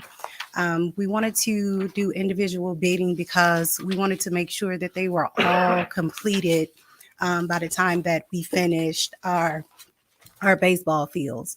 And so if we are able to bid separately each individual broadcasting booth fields, then we would be able to minimize the utilization of our resources and potentially also save money with the individual bidding. All right. And I'm so glad we are continuing to move forward with this. Thank you. I'll entertain a motion. I'm confused. You have two bids here. Are you asking for one of these? or No, that's what? the second item. This is regarding the broadcasting booths, fencing, Oh, and the block. lighting. Okay, so moved. All right, motion made by Alderwoman Hall, seconded by Alderman Davis. Alderman Dillard, you're recognized. Yes, sir. Where the vote has got seconded. Are you able to get any assistance from the architects to kind of maybe assist you in assessing the needs of the press boxes? I have reached out to a couple of people who came out and looked at them. The majority of it is cosmetic. We're going to get it painted. We're going to get the windows redone, the flooring, the ceilings, pretty much all the cosmetics outside and inside. But the building itself is still pretty sturdy. It's good. And I would suggest, and I don't see Mr. Rudder if he's here, but certainly I think he could be some assistive on your utilities. If you have plumbing issues and electrical issues along those things, it would be a time to be able to pick up. The other thing I would comment on, Mr. Mayor, I think your approach, there's some argument for that, but usually if you combine them, you get a little volume and buying power. In other words, if one contractor was able, and I don't know if you could structure it that way, but they would be able to bid on them individually or bid on them in their totality. Mobilization of getting crews there and getting the work there sometimes results in a construction cost savings. In other words, if they're in the park doing one, they may have a competitive or an incentive and realize a economic savings to do all of them. We can save money by doing individual as well as time. If we do it now and we do all three all together, then we'll have to put a bid package together, wait additional 30 days, and then wait another additional amount of time just to get the work started. If we do it now individually, it'll probably take 2 weeks, and we can just get the contractors to bid on it, and you guys select after we come back to another meeting, and we can get the work started immediately. We want to be able to get the broadcasters booth, fencing, lighting all completed before the season starts. This season, not so much because we're going to be working on the fields, but for the summer for sure. And with that, prior to the summer, we want to be able to advertise to get leagues and traveling teams here practicing and playing. So we need ample time to get those people in the know that our fields are renovated, our broadcasters booth and lighting, everything is sufficient. So they'll already have us on their schedule. Mr. Mayor. Alderwoman Hall. Yes, I would just like for Ms. Cole to be sure to either communicate with Mr. Johnston or Mr. Attorney to make sure we're following the procurement laws with this. Yes, I've spoken with him. Thank you. Any further discussion? Call the question. Question's been called. We'll proceed to a vote. All in favor of the motion indicate by saying aye. Aye. All opposed, nay. The ayes have it. Motion carries. Next item, Ms. Cole. My second agenda item reflects on, I believe, November, we came forward with 2 bids for turf for the baseball fields. To turf 2 of the fields Duncan 1 and 2. However, both of the bids were rejected, and we set it out for bid again, and they were both came in even higher, and they were higher than the 10% rule, in which they were both rejected as well because turf has went up significantly. And so we decided to renovate our total baseball fields without turf, and consulting with our baseball consultant, Elite Baseball. We came up with that we can actually renovate the fields with Bermuda sod, and we can ensure that we also install a manual sprinkler system so that we can maintain that sod as well with my maintenance crew. And then we'll also have additional money in the budget to have some other upgrades with additional fencing, with batting cages. So if we take off turf off the list and we actually renovate our fields with Bermuda sod and other needed amenities for a baseball field, with fencing and all and toppers, then we'll be able to still be competitive and have those leagues and games without the turf. All right, thank you. So moved. I have a motion by Alderwoman Hall. Seconded by Alderman Davis. Alderman Dillard, you're recognized. And I probably could have done this, after the meeting, but yeah, would you have the consultant consider on the infields, and there are materials for athletic surfaces that are quickly absorbent and evaporate as far as to get water off of there. It's just, compared to just rubber silt that's in there. Just mention that to your consultant. I think he would know what I'm talking about. Okay. Thank you, Mr. Mayor. Thank you. Thank you. And I also want to make this point too. We have received input from parents who do not like for their children to play on artificial turf due to the fact that injuries can be more severe because it really is a very hard concrete surface under there without any cushioning. And when someone falls, it can be very damaging. So we'll see what the future holds for artificial turf, but I actually am very glad we're going back with the natural grass now at this point. Okay. One more. Alderwoman Hall? I think the motion did not identify the lowest bid. Did you mean to? I did not. I wanted to accept the lowest and best bid. The two bids are hydroscapes and diamond cutters, with hydroscapes coming in at a little over 70,000, and then also diamond cutters coming in at a little over 87,000. Mr. Mayor, I'd like to amend my motion Okay. for hydro escapes with the lowest and best motion. All right. Is that acceptable to you, Alderman Davis? You seconded the motion. Yes, it It'll is. be hydroscapes. I also want to note that it is anticipated that this work will be completed by March 20th, Yes. according to their bid, sooner than the other. I'm looking forward to this. Thank you. Any further discussion? We'll call for the question. Call. We'll proceed to a vote. All in favor of the motion indicate by saying aye. Aye. All opposed, nay. Before I leave, I just wanted to say, just to remind you guys, we do have our father-daughter dance on next week on the 25th. So I hope you guys can attend. It's going to be at the North Natchez Community Center, 5:30 to 8. Thank you so Thank you. much, Ms. Cole.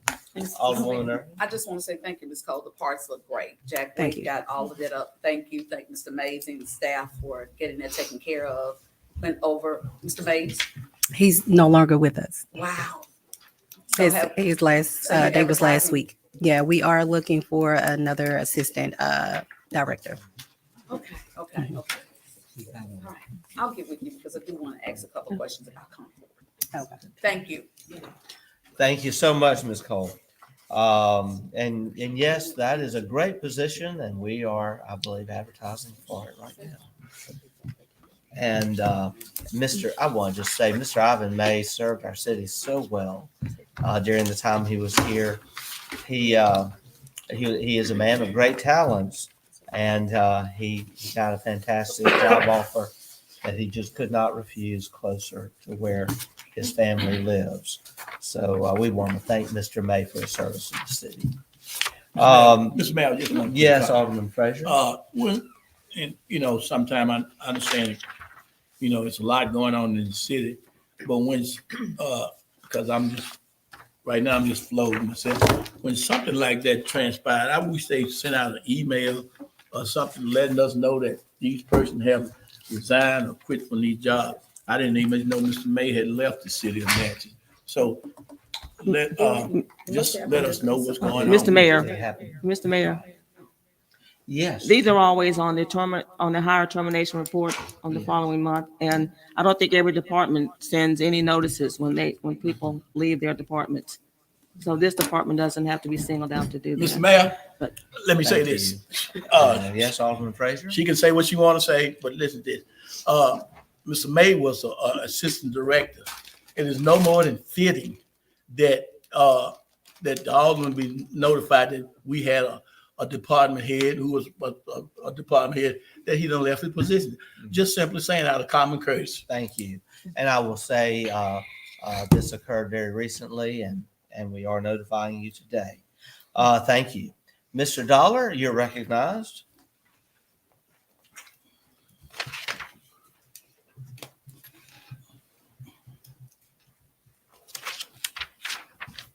Mr. Dollar, I want to take a moment to express our condolences to you and your department in the passing of Michael Jackson. And we appreciated Mike so much. And I know how close you were, and just know that you and your department and the family of Mr. Jackson are in our prayers. I certainly appreciate that, Mayor. Here before you today, we have we are getting prepared for our overlay project that we will have starting hopefully the first part of April. With that being said, as part of the project, the first 250 tons of milling that will be produced from that project will be given to the city, in essence, Public Works Department, to be utilized in the event we need it or we use it from time to time in different projects that we perform in-house. With that being said, I've been in the process of trying to find a location to store this material somewhere that was secure, but also somewhere close to our facility that we could access, get into, did not have an effect on rain, weather, none of that had an effect on it. With that being said, I did find a location, but I wanted to bring it before you all today to seek approval for that. The location that I have found is on the corner of Kelly and South Concord. There is a lot there that is asphalt. It's old asphalt. It's part of the old Armstrong Tire facility, but it does have fence around it. It does have a gate on it that we can lock and utilize and internet access as far as when we need this material. So seeing if that is an option to store this material for future uses for our department. All right, thank you. Do I have a motion? I have a question. Okay. We would need a motion. Yeah. Before. So moved. So moved. Okay, Alderwoman Irving has made the motion. Is there a second? Second. Okay, Alderman Frazier seconded. Alderman Frazier, you're recognized. This is the only problem that this is going to be hot asphalt or cold. What is it? No, this is milling. So this is an asphalt that is on the ground now that will be milled up in the process of us overlaying these streets. So it will be black milling. It'll be asphalt that has been milled. I understand, but I wish you could go a little on that corner there. My concern is that I have a residential house there. I have houses there. That's the only concern I got, because one house is too close right there. That lot. That's an excellent play, but I have two houses there, and I'm concerned about the resident going in and out, making all noise, shaking the foundation of the house and stuff. And if possible, could you, with the board approval, could you go? I don't mind going inside the gate of Armstrong and just literally by that tower over there, where I don't think that anything to that storage tank, the big storage tank. If you can go over a little over into, could you go in there? And again, I certainly don't have a problem utilizing the Armstrong site. My only concern with that is I don't know what the future plans are for that site, and this product would be something that we may use over the next year. But this is not, it's not temporary. This merely where we start. It's not going to be a temporary thing. Well, like I say, it may take us a year or more, 2 years more or longer to utilize this material up on different projects as they come about. I can't tell you because again, we use this on an as needed as basis. So that was my only concern with actually going inside the facility. Now, if there's no future use or nothing y'all foresee in the future, that site would work fine for us. This site was kind of fenced off separate from the actual facility site. That was my reasoning for that. All right, thank you. Thank you, Alderman Frazier. Further discussion? Call the question. Okay, well, call for the question. All in favor of the motion indicate by saying aye. Aye. All opposed, nay. The ayes have it. Motion carries. Thank you, Mr. Thank Dollar. you. Mr. Dollar, I think you've got one more item. I do. You need to bring to our attention. I have one other item I'd like to bring for you today, and that is permission to advertise for our yearly general bids. So moved. Okay. The motion's been made by Alderwoman Irving, seconded by Alderman Davis. We will call for the question. We'll proceed to a vote. All in favor of the motion indicate by saying aye. Aye. All opposed, nay. The ayes have it. Motion carries. So I have. Thank you. Thank you, Mr. Dollar. All right. We will now have our city officials' reports. Alderwoman Hall. Thank you.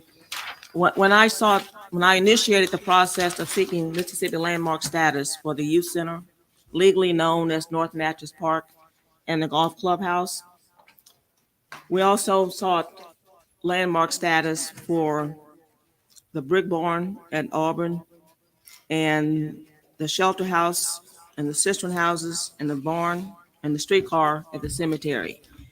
So the landmarks were approved for the golf clubhouse by the Mississippi Department of Archives and History. The barn, the brick barn, which belongs to Auburn, which is by the tennis courts at Duncan Park, and the buildings at the cemetery, the shelter house, the cistern houses, the barn, and the streetcar, which is also at the waiting station. But they're waiting on more research to be done on the youth center building. So when all of that is done, we're still hoping that it too will become a Mississippi landmark. And that's the end of my report. Thank you so much. I want to say, I think. I would just like to say that I'm glad that we fought to have the youth center torn down, as some aldermen wanted it torn down, and it will soon become a Mississippi landmark at my initiation. Thank you. And work is really in progress there. And I want to thank you, Alderwoman Hall, for always being so hardworking, so conscientious, and always doing the best job possible to follow our procedures, to follow the law, to follow the process. We really appreciate you and your leadership. Alderman Frazier? Yes, Mr. Mayor. First, let me get this all letter straight. I just want to say, I wanted the youth center torn down simply because of the reason it was an older building. We done spent almost $500,000 getting that building fixed up. I think that we could have built a nice modern building for almost $500,000. So that was my reason, something that would benefit the community in the future. But we, like I say, she had to put on the register. I don't have any problem with that. So that part of it, the youth center, the building is still there. So we're gonna move on. Mr. Attorney, I'm sorry, I got your text late. I responded to it. If in any way possible, I text you back. I don't know, did you get my text? Got that this morning, but I have not gotten with the mayor today. Okay, well, just let me know when can you get to it, and I want to thank you for that. Also, let me say this: I've had my constituents been calling me, as the mayor stated. They already have been there behind the New Beginning Baptist Church. They have a very, very bad erosion problem. It looked like a gully down there. If we don't try to, the city of Natchez, or try to go in on it, I think we're going to lose part of the back of Mellon Heights and Cambridge Heights back there, because it's a big erosion problem. So we need to address that as soon as possible. And I understand that we're going to take care of that pretty soon. We're going to be visiting the church Sunday. I think Congressman Thompson is going to be there, and we're going to try to get that done. Also, the last meeting, I would like to make sure this is in my report that I'd like to, dealing with the Colored Troop Monument, I also like to thank Mr. Boxley for his input on dealing with the Colored Troop Monument and stuff. And like I said, he did an excellent job in informing me on what's going on with the and how they decided to put that monument in that area, and he made that recommendation to Mr. Harris and the rest of the members of it. Also, we as a board appointed an assistant interim chief. It's been almost 90 days. And I would like to make a motion that we put out for a chief of police for the city of Natchez, because the time is coming, the time is going. I think the 90 days is running out. Therefore, I'd like to make a motion that we advertise for a chief of police for the city of Natchez. Second. Okay, a motion has been made by Alderman Frazier and seconded by Alderwoman Irving to advertise for a police chief for the city of Natchez. Discussion. Mr. Attorney, the 90-day limit, I mean, I had heard reference to that, but is that in our charter? Is that a state statute or? There's, interim is just that. It's not, there's no definitive period of time that it's as when you feel the need to install your permanent chief, when you've had time. We were tied up in holidays for most of that. Alderwoman Irving. I'd just like to say there was a new law that just passed recently, and I've read it, and I have the documentation. I didn't make a copy for it, but it's been stated when you select an individual as an interim, they can only remain in that position for 90 days. They can only remain. You can't even reappoint them. So you may want to look at that. And I do have some documentation to provide you with. Appreciate it. Thank you. But it's only 90 days, and you can't reappoint them either. I would encourage that this matter be tabled, allowing the attorney to investigate those legalities that you just raised. Mr. Mayor. Because I want to make a statement that I fully support our interim chief, Cal Green. I think she's doing a fantastic job, and I do believe we need to give her some time to prove herself. But the legalities that you have raised, Alderwoman Irving, yes, sir. Certainly I would like for the city attorney to look into. Thank you. But it is up to you. It would require a motion to table in order for this motion to be tabled. Mr. Mayor. Yes, Alderman Frazier. As of this time, I would like to withdraw my motion on the behest of the city attorney look into this matter. Okay. Thank you. Can I say this, Mr. Yes, Mayor? Alderwoman But we Irving. do only have 90 days, and 90 days is fastly approaching, and I think that's going to be March 6th. We swore her in as interim December 6th, so we have 90 days. So Okay. we really need to be looking into it. All right. Thank you so much. Thank you. Thank you. Alderman Frazier, does that conclude your report? Yes, Mr. Mayor, everything else is, I think, it's been discussed. So like I said, I had Mr. Robinson, the drainage problem and everything else. But I think basically that's it for now. Thank you, Mr. Mayor. Thank you so much. Alderwoman Smith, your report? None. Okay. Thank you. Alderwoman Irving, your report? Yes, sir, Mr. Mayor. Thank you. Happy Valentine's Day to everyone. I'm going to be brief today. I do have a lot of comments, but I am going to be brief today. Mr. Mayor, I want to set up a street committee meeting. Okay. If all possible, I want to ask, would the city be closed on the 20th, which is going to be President's Day? Yes. The We city will be closed. If all possible, the 21st. I'm wanting to see about, we have Earth Day approaching in April. I want to see about a citywide cleanup. And so, Mr. Burks, I've had this conversation with you before, so we want to do that early so that we can be prepared. As spring is approaching, we can see about getting some items removed, because we've had a lot of debris still around the city due to the storms that we've had in different locations. All So right. I want to set that up, and If y'all would coordinate on a date, we'll get a notice out and the meeting will be held here. okay. Also, I just want to say as mayor, I attend the committee meetings. However, I do not participate as unless called upon. Okay. But I would be honored to attend and be here when you have that meeting. Okay. I do want to clarify, when we had the interviews for the education committee last week, I actually did not ask any questions. Those questions were only asked by members of the committee. But we are, very happy to have that meeting. And I just can't say, if you want to call a meeting time right now, or do you want to I can coordinate it with the members of the committee? I think I would like to speak with the members of the Mhm. committee, because we're all working, and what it is, I'm out of school Mhm. that day, so I was hoping that we could get a meeting. On the So I know 20th. Alderwoman Smith works, and Mhm. consider her lunch time that she would be coming up, but we can meet before 3.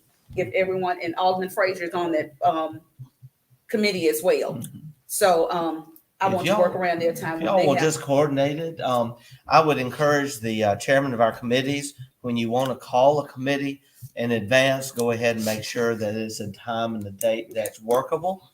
and then announce it at the meeting. Okay. But we can always make that announcement by email as well. Okay. Okay. Okay. But we'll make sure that gets done. Okay. Next 21st. item? Okay. Yes. Also, I want to share that I attended a dramatization at Rose Hill Baptist Church this past Saturday. And it was in recognition of the Deacons of Defense. And Mr. Jamal McCullough, who's the director, along with 10 young men that he's mentoring in a program. And Mr. Mayor, Mr. Jackson, Michael's father, sister, it was in recognition of him and his position as a member of the Deacons of Defense. But they spoke about all of the members who were there. It was an enactment that actually you felt like those persons were actually delivering the information to the audience. It was well attended, and Mr. Jackson's daughter, Angela, she no longer lives here in Natchez. She was able to attend, and she gave words of encouragement in thanking the city of Natchez, the committee, the organization. I think there was Omega Psi Phi fraternity that had spearheaded the event, thanking them for all that they do for the city of Natchez and keeping the history of the Deacons of Defense and other history of Natchez going progressively moving forward. So I also want to ask the board to, when we end our meeting, that we do it in memory of Mr. Michael Jackson, an employee of the city, to end the meeting in memory of him. Okay. And I have an announcement I want to make. It's an event. I partnered with the Natchez NAACP, Macedonia Baptist Church, and Natchez Business and Civic League. And I'm going to read the flyer. It says Black History Month. The theme is Strength Behind Us, Greatness Ahead of Us.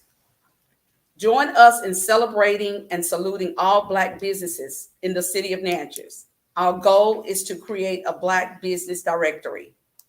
February 26, 2023 at 2 p.m., Greater Macedonia Baptist Church, 33 Minor Street, Natchez, Mississippi.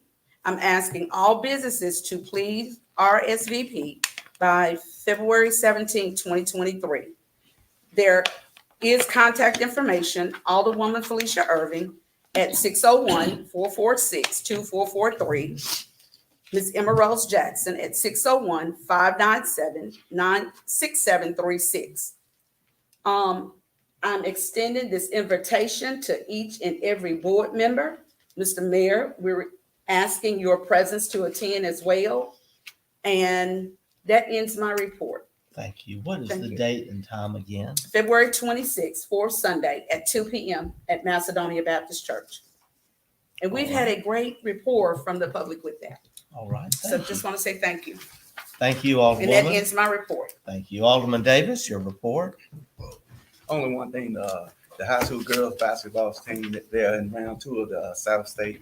They went to Long Beach last night and won. Now they're going to Laurel Friday. They will have a bus leaving Friday to take personnel to the game to Laurel. That ends my report. That's great. Thank you for that. Thank you. Alderman Dillard. Thank you, Mr. Mayor. Short report. And I think Alderwoman Irvin had kind of alluded to it in it. I think our previous year's budget, we had included a budget item for a debris pickup truck, not a pickup truck, but a truck that's capable of doing debris pickup. I would like to ask the administration if they could bring forth some information along those lines, how we lease purchase that equipment, the type of equipment. I've spoken to Justify. I can say for certainty that even on our own city properties, we could make great use of such a vehicle. I think if in the event that, another storm capsized, the city would be the beneficiary of the funds that would be available federally, for our cleanup and stuff. So I'd just like to say maybe before now in the next board meeting, if the administration, you and the Public Works Director and the Public Works Chair could bring some information forward on that, and we'll look at our finances. Okay, sure. I will say that the Auburn, I want to say outside the yard, We're proceeding with the cleanup there. We have some dead trees. This would be a perfect fit for Mr. Mayor. I don't say it would pay for it, but it certainly would contribute to it.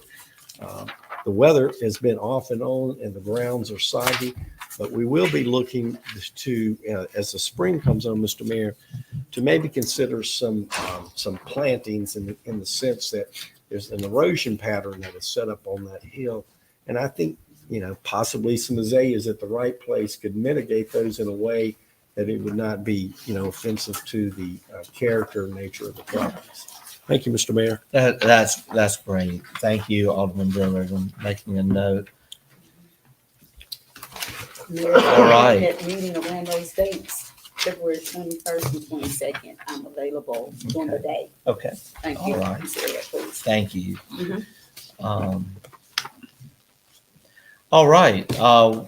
We now will move to the city clerk, and I'm going to ask that we dispense of the approval of minutes that we overlooked earlier, the special call board meeting, January 17th, Madam Clerk.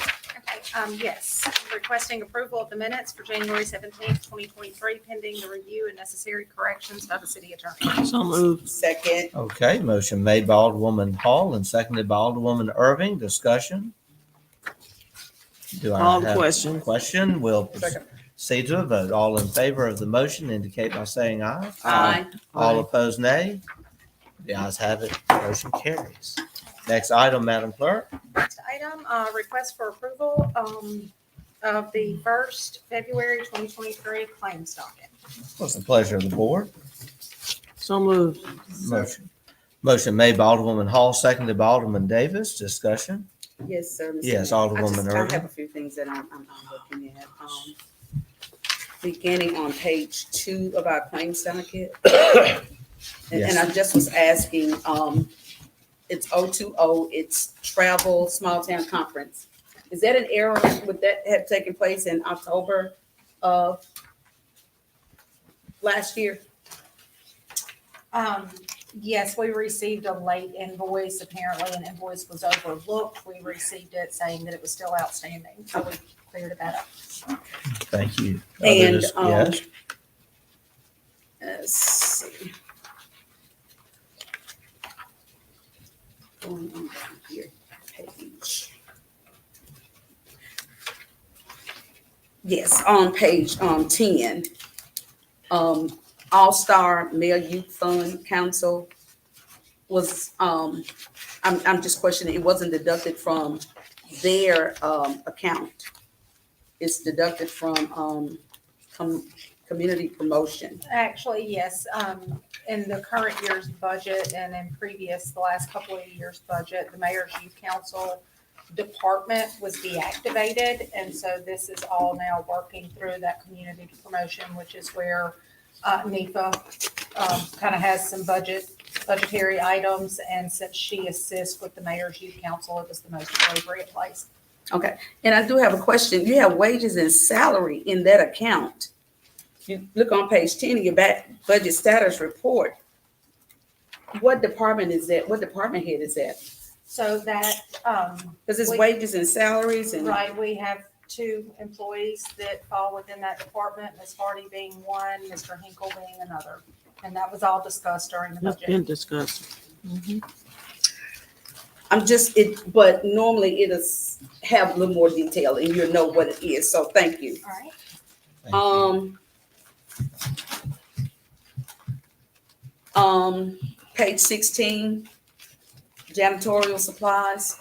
And my concern here is with 100 department, just keeping business local. We want to shop local as best we possibly can.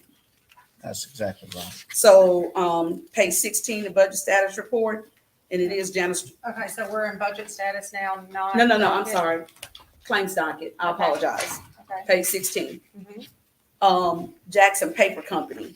There are just some things that we can save a substantial amount of money, and that is when we leave our local businesses. If it's a substantial savings, we have to be responsible with the city's money. Okay. I'm just questioning because I see it increase that dollar amount and I'm like, you know we need to shop local. We encourage our members of the community to do so. So we want to do so as well. And we absolutely do as much as we can. Okay. Page 23, Atwood Fence Company. Is that a vendor? That is, Okay. those were, pieces and parts, not actual fence installation. Okay. Bolts and hardware and different things. Okay. Page 61.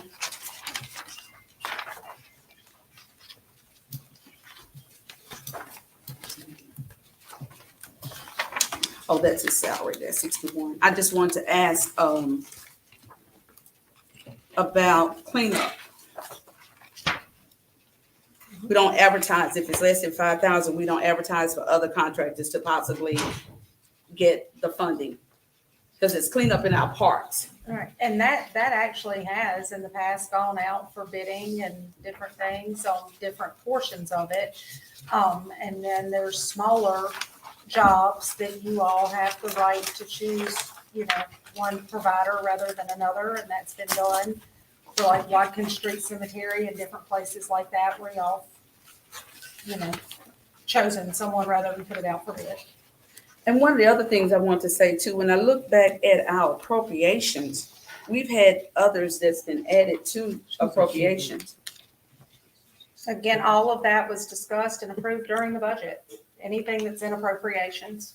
It's been added since budget, and I can provide that documentation unless we had another copy of the budget. And I'll bring that to you. Okay, I'll but bring yes, it I to you can next provide week. you with the final budget and, Okay. Look back on the budget status report. to see Okay, that I just saw that, and it was my first time actually seeing it in the budget status report and in the claims docket as well. But thank you for answering the questions. All right. Any further Call the question.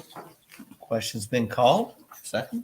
Call. We'll proceed to a vote. All in favor of the motion indicate by saying aye. Aye. All opposed, nay.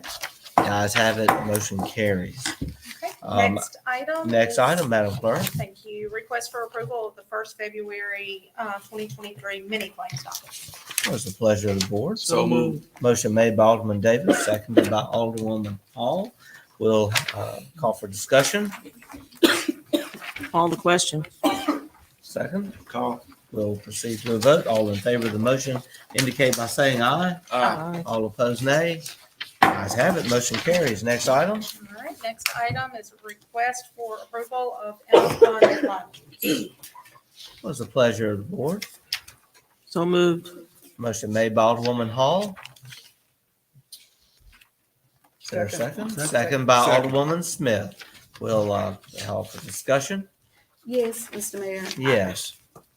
Again, I will come and sit down because I see a lot of accounts that have fund loans transferred with, that are budgeted in the docket. And so, even on our budget status report, I see a lot. So I'm a little confused. So I want to come sit down and get some clarity. Sure, anytime. Thank All right, you. thank you. Any further A discussion? lot Call the transferred. question. We'll proceed to a vote. All in favor of the motion indicate by saying aye. Aye. All opposed, nay. The ayes have it, motion carries. Next item. Next is request for approval of the interfund transfers. Do I have a motion? So moved. Motion made by Alderman Dillard, seconded by Alderman Davis. Alderman Dillard, you're recognized. Well, it's not pertaining to this, but I am going to have to make kind of somewhat of an emergency leave. Okay. I'm being summoned. So that doesn't have anything to do with this. I read through your transfers and they're in order, Mr. Mayor. So All right. Thank you, Alderman Dillard. Thank you so much. We'll call for the question. We'll proceed to a vote. All in favor of the motion indicate by saying aye. Aye. All opposed, nay.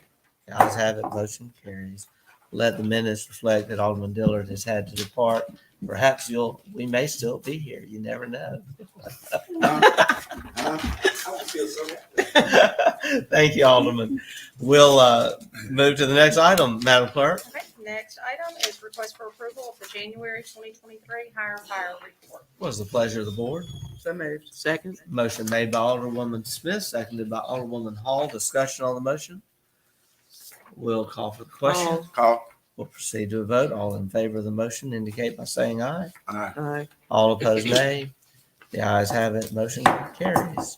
Next item.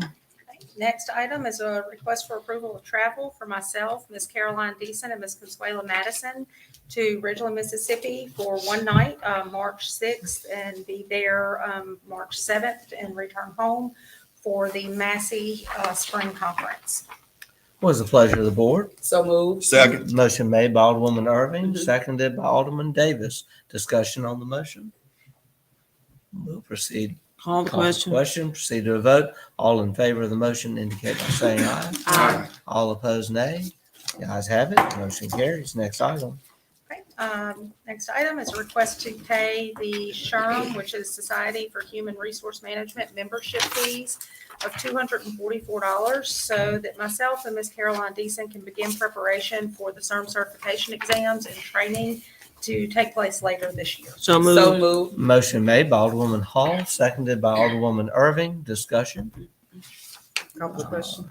The question's been called. We'll proceed to a vote. All in favor of the motion indicate by saying aye. Aye. Aye. All opposed, nay. The ayes have it. Motion carries. And then, Mr. Mayor, I have one more Yes, request. Madam Clerk. At the last meeting, the board approved for Mr. Greg Brooking to move forward in purchasing the 2 mowers for the golf course. But there was no discussion or motion made as far as the finance term went. Yes. There were 3 options, first being 48 months with a $1 buyout, 60 months with a fair market lease and return the equipment at the end of the 60 months, or a 60-month with a $1 buyout purchase option, which is what I would recommend. And I just wanted to get some clarification so that we can move forward. So moved. We have a Second. motion to accept your recommendation. Alderwoman Hall has made the motion and Alderwoman Smith has seconded. Discussion? We'll call for the question. Call. We'll now proceed to a vote. All in favor of the motion indicate by saying aye. Aye. All opposed, nay. The ayes have it. Motion carries. Thank you, Mr. Mayor. Thank you, Alderwoman Irving. Mr. Mayor, if I may, and I want to ask, and she was asking for travel, I would like to attend, and I do have the paperwork where it will create a savings if we're able to register, but ask the board for approval of travel to the National League of City Conference. That's going to be March the 25th through the 26th, and I do have paperwork I can print out and bring up, but I would like to attend that conference. All right. So I'm asking for the board support. Certainly. Who is planning on going to that conference?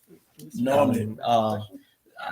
First of all, we do have a motion by Alderwoman Irving and a second by Alderman Frazier. Alderwoman Smith, you're recognized. Where is the conference? It's in DC. And who's going? DC. That is my question. Who will Are be you going? going? I have not Both of us. looked at my calendar Both of yet. us going this week, because normally we go to the Capitol and see the representative too. And I sit on committees there as well. Yes, and I know it does correspond with a potential lobbying trip to Washington that week with our lobbyists. And I am going to be there with our lobbyists. It may be that we need to I need to stay over for that conference as well. Yes. Alderwoman Smith, I know you had indicated possibly the desire to go and meet with Washington officials. You had told me. Well, if there's that many going, there's no reason. Oh, yeah. Well, if we do, Mayor, if you attended the Natchez League of Cities Conference, there is a $200 discount now that's offered until February 17th. That's Friday, I believe. And so I will bring that information so that we can go on and get registered. And I'm sharing that so it would create a savings. Okay. I would like to just ask you to amend your motion to allow the attendance of 3 alderpersons and the mayor pending, we may or may not, all of us go, but that way at least the motion indicates. Yes, sir. Okay, so I amend the motion that 3 other persons, including the mayor, get the approval to travel to the National League of City Council. All right, 3 alderpersons. Including. And that would be Alderwoman Irving, Alderman Frazier, and another alderperson to be determined. Yes. Is that okay, Alderman Frazier? Yes. You Mr. Mayor, seconded the pending- motion? Yes, All right. I'm perfectly fine with that. We'll, Like I say, we'll call, it's Call for the called. question. we'll call for the question. Question's been called. We'll proceed to a vote. All in favor of the motion indicate by saying aye. Aye. All opposed, nay. The ayes have it. Motion carries. Thank you so much. City Attorney's report. We have Mr. Hyde Carvey here, and in the interest of his time, we'd like to go ahead and go to this item on the agenda. I think it's the third one down. But before we do, I want to say something. Mr. Carvey, we want to congratulate you on your outstanding appointment to the Judicial Board for the Mississippi Bar recently. Well, thank you very much. It's my pleasure to serve, but I have yet to exactly figure out what we're going to do. But anyways, it's an honor to be involved. And I understand that Mr. Callaway's got all the paperwork, but I'm here to answer any questions that anybody might have about the project that we're proposing. Thank you. We'll ask Mr. Callaway to present it at this time. Thank you, Mr. Mayor. Mr. Carvey's asking, on behalf of his client, is asking the board to cancel a deed of trust, much like we did at a recent board meeting. This was part of a government grant. The city of Natchez really did not have money in it, but we do have a deed of trust. And there's no money owed, and they're trying to sell the property. They need the authority of the board to cancel this deed. So moved. Second. Very simple. Alderwoman Smith has made the motion. Alderwoman Hall has seconded. Discussion. Yes, Yes, Alderman Frazier. the city holds the deed of trust. Am I correct, Mr. Smith? We do, Alderman, and we did this on another. Remember, there's this weird quirk in some of those grants when we're doing the finance. It's not our money, but we still take a deed of trust. This is 20 years old. Yeah, This was long, really old. long, Yeah. long. So we're doing this. So are you trying to sell the property or what?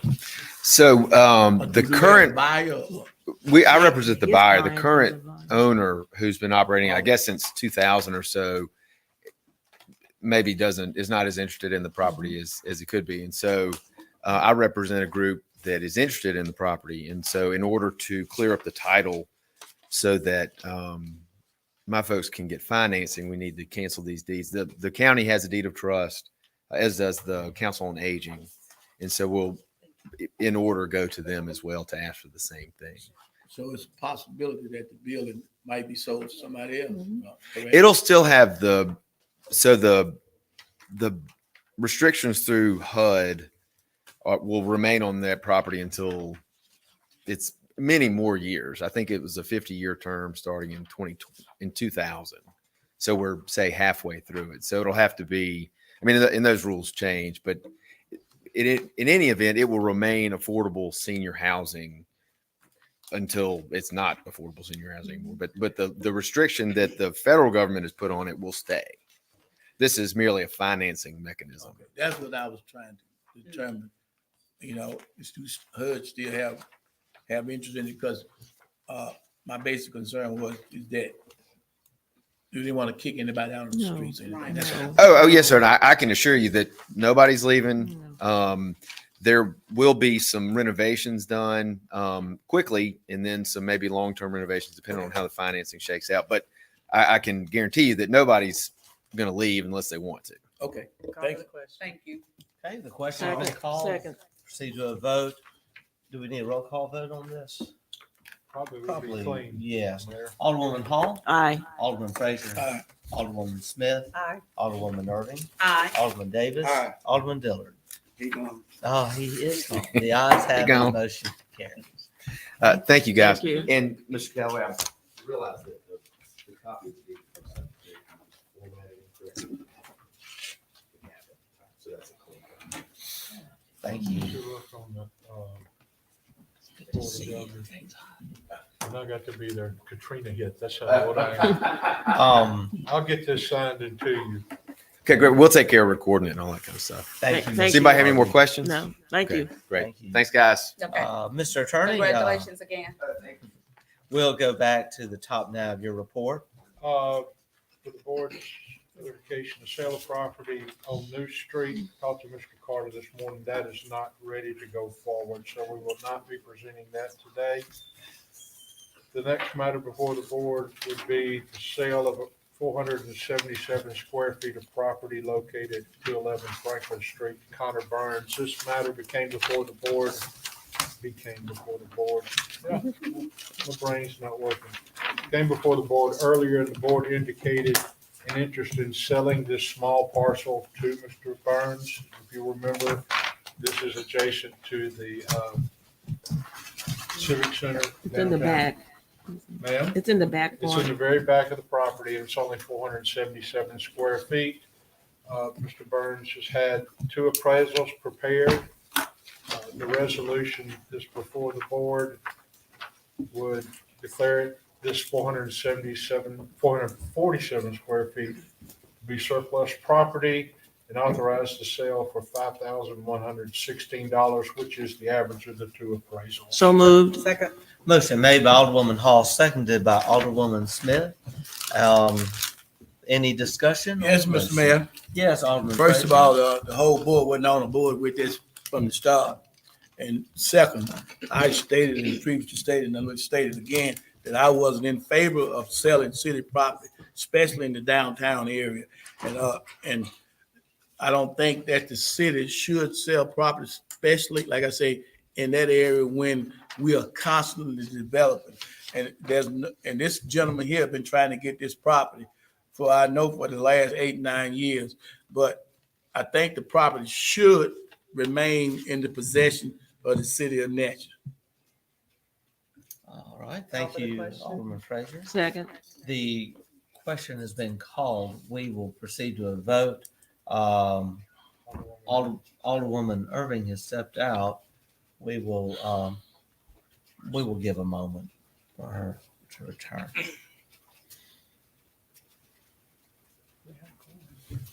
We do have a quorum. Alderwoman, well, we will continue with the vote. Alderwoman Hall? Aye. Alderman Frazier? Nay. Alderwoman Smith? Aye. Alderman Davis? Aye. The ayes have it. Alderwoman Irving is not present, but I would. We'll hold up on it till she get here. We'll Mr. wait. Mayor. You Okay. waited for Alderman Frazier. We will. We have at the moment we have 3 ayes and 1 nay, and we'll wait for.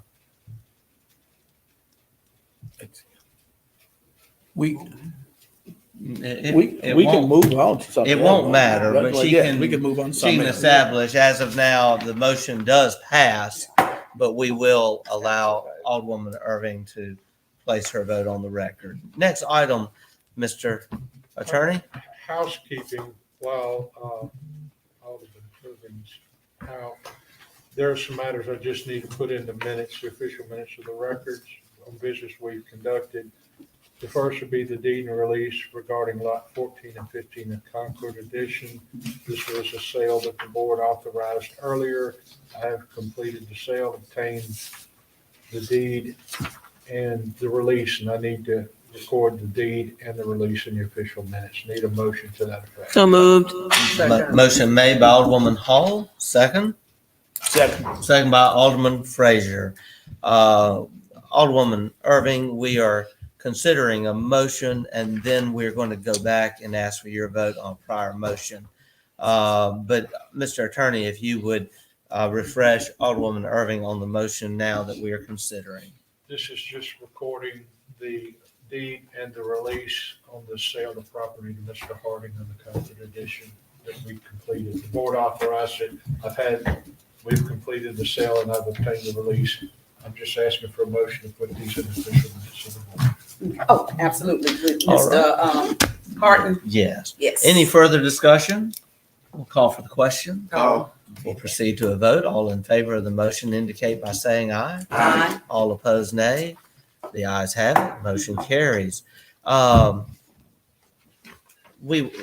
Irving, while you were out, we did take a vote on the sale of property on Franklin Street, Connor Burns. The motion did pass 3-1, but we do want to allow you to register your vote for the minutes. Okay, my vote for that would be aye. Okay, It would be aye. okay, But could I have my discussion? sure. Okay, and the reason why I've said too that, not selling any more property down in the downtown area. But my concern is, is if any issues such as drainage occur, would that fall on the city or would that remain with the property owner?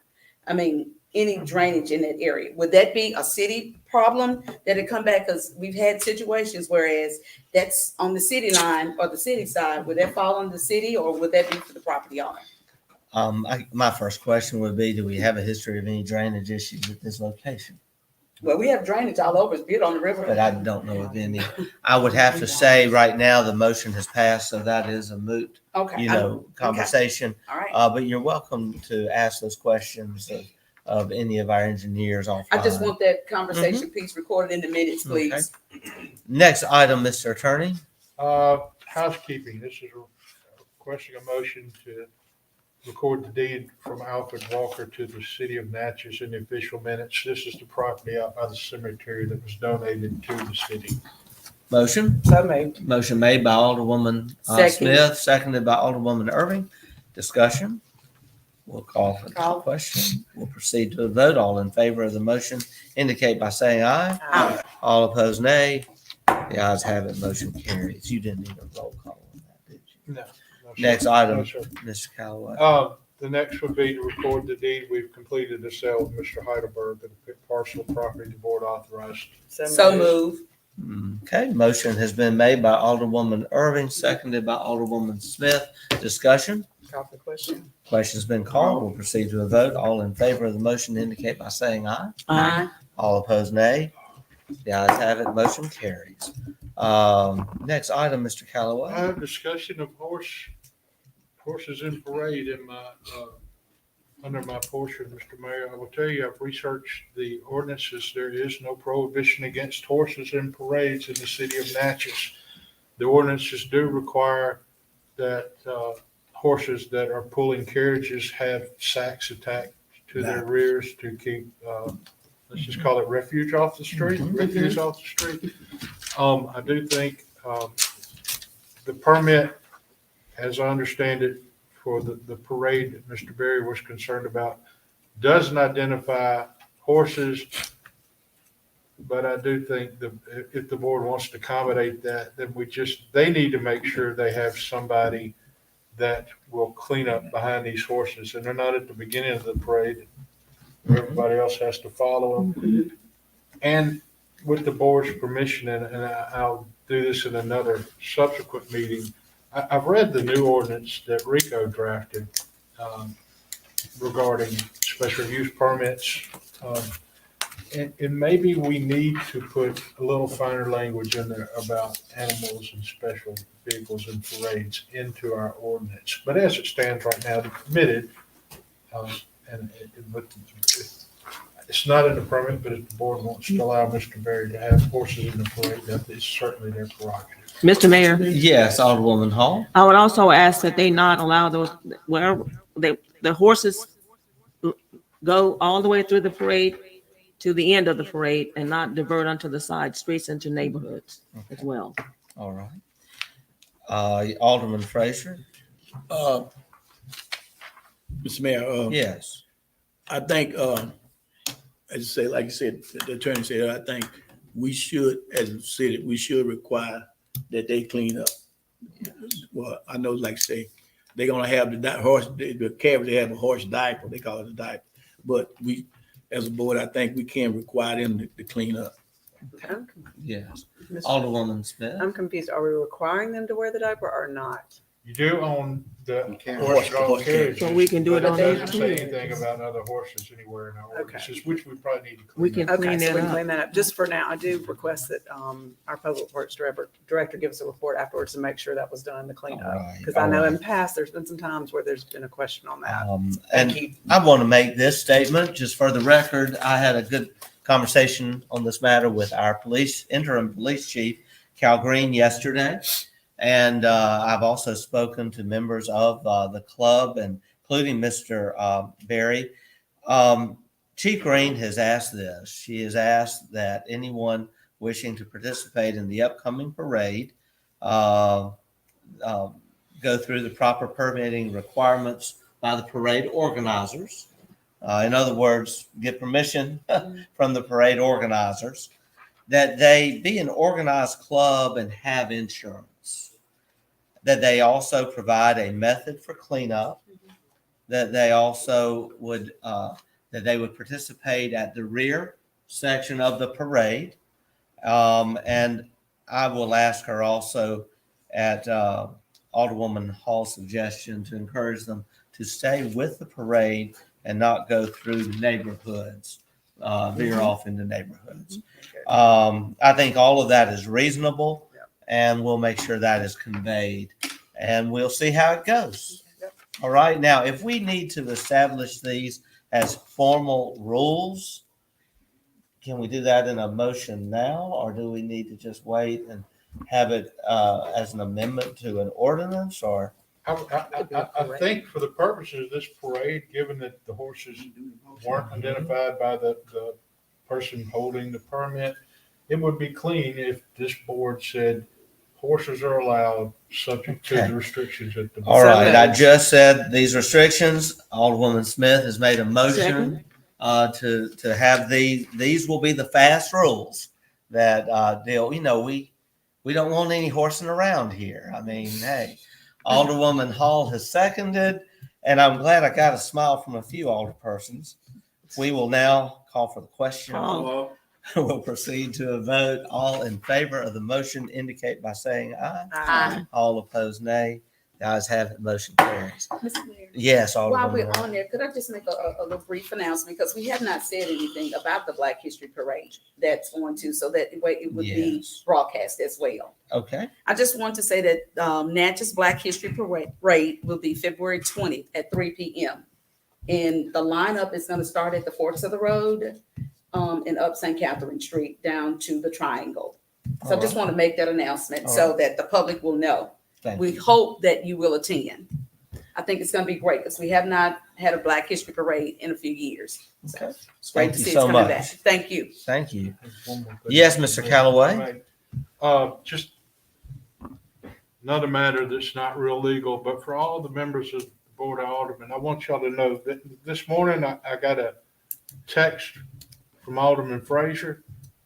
If anybody wants to contact me, text me, call me, email me. I'm always accessible. Don't be afraid to do that.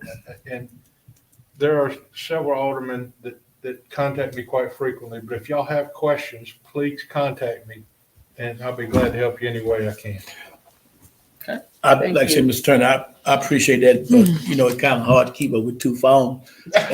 But I got your text late. No. I'm It sorry. wasn't that. It's just some people don't. That's the first time I believe I got a text from Alderman Frazier. It's a great way for us to communicate anytime you need anything. Thank you. Any member of the board, that or this high tech's moving us into the new century. Thank you. Thank you so much. Under the mayor's report, I do have some miscellaneous updates that I will lead with. First of all, I have a very exciting report on various meetings that have been held pertaining to the OLA project. And we are very soon going to have a special call meeting, likely next week. And this meeting will be held for the purpose of approving an application for tourism rebate incentives that will help fund the project.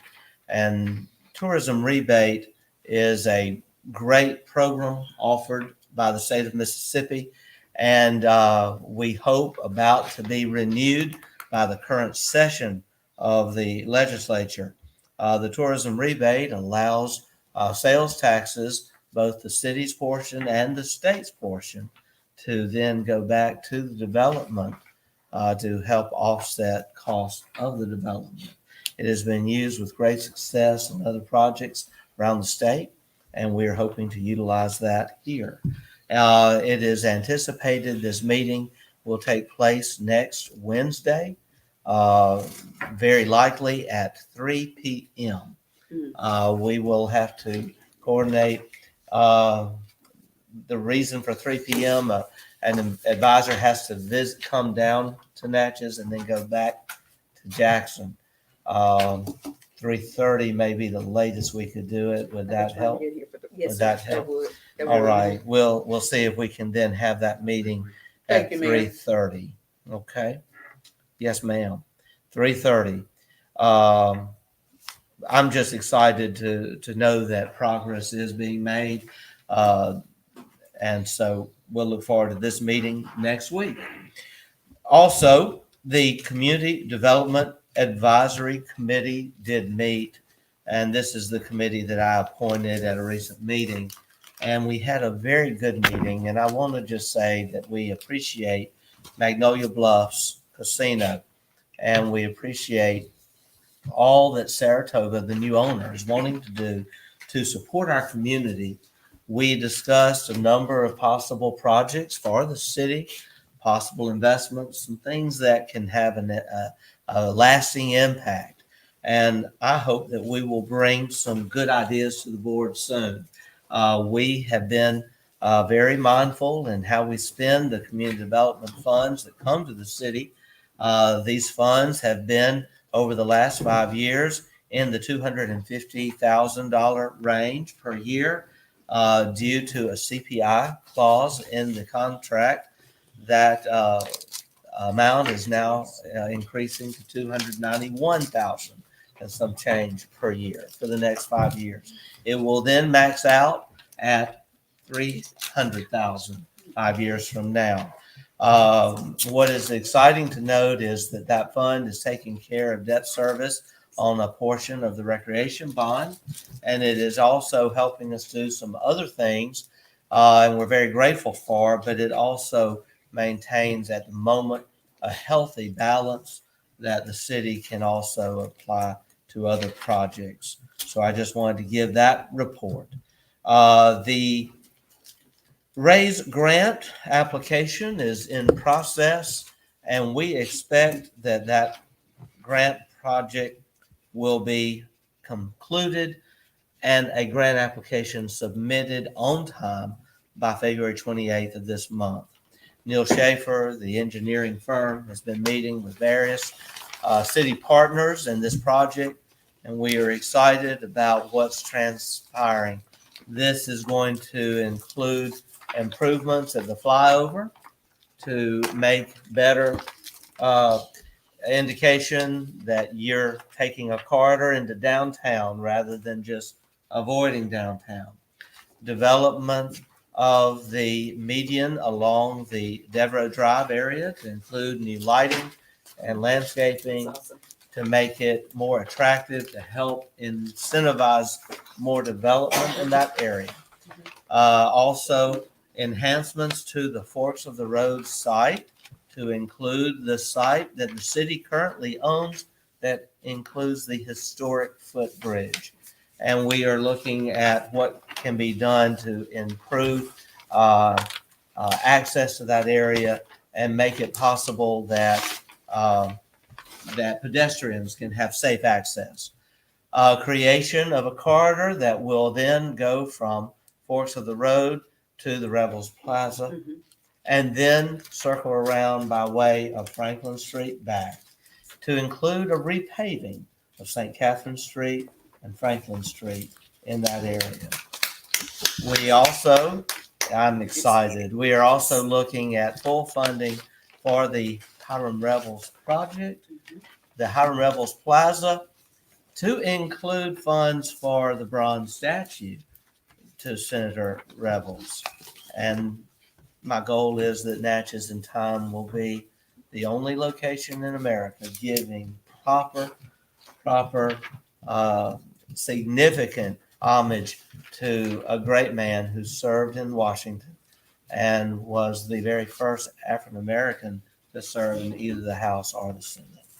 I want to thank the Friends of the Riverfront, Downtown Natchez, Zion Chapel, the National Park Service, Kathleen Bond, And I also want to make this statement too. Alderman Frazier, you mentioned Mr. Boxley in a meeting with Ms. Bond just 2 weeks ago, had the opportunity to drive by Forks of the Road. Mr. Boxley may have been surprised to see me in the car with Ms. Bond, waved to him, thanked him. And I also said Friday at the forum that we will always acknowledge and be grateful for Mr. Boxley's contribution to Forks of the Road, because it is a significant site and it would not be there and have the significance that has, and all of the understanding and knowledge of its significance were it not been for all the work over 30 years of Mr. Boxley and the Friends of Forks of the Road. I want to just say that for the record. So stay tuned. We'll have the final report on the raise grant by the end of the month.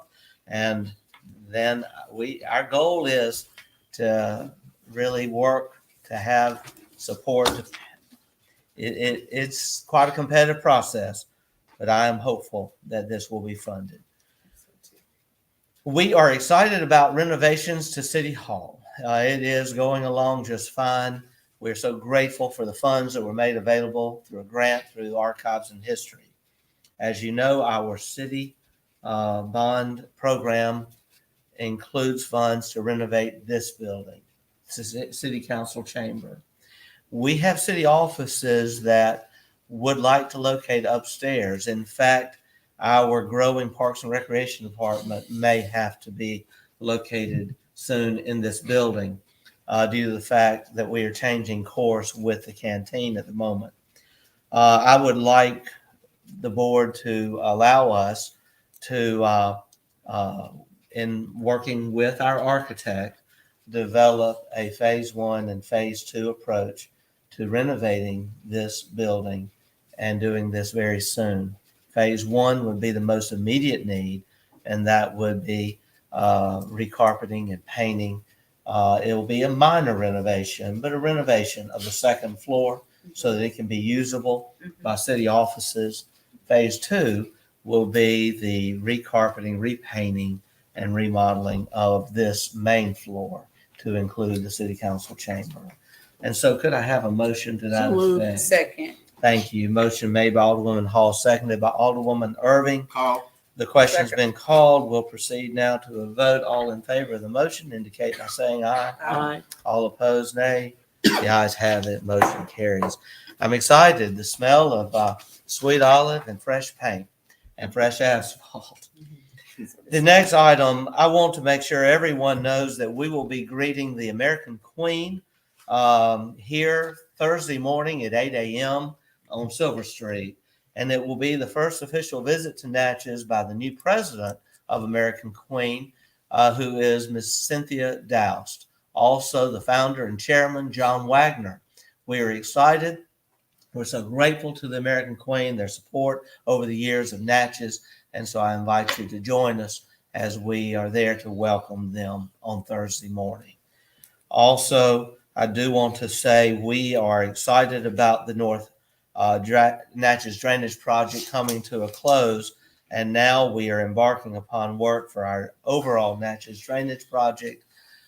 We are very sensitive to what the board has chosen as top items, that being Rose Lawn, Concord Drainage, the first phase of West Steers, and others that are on our list.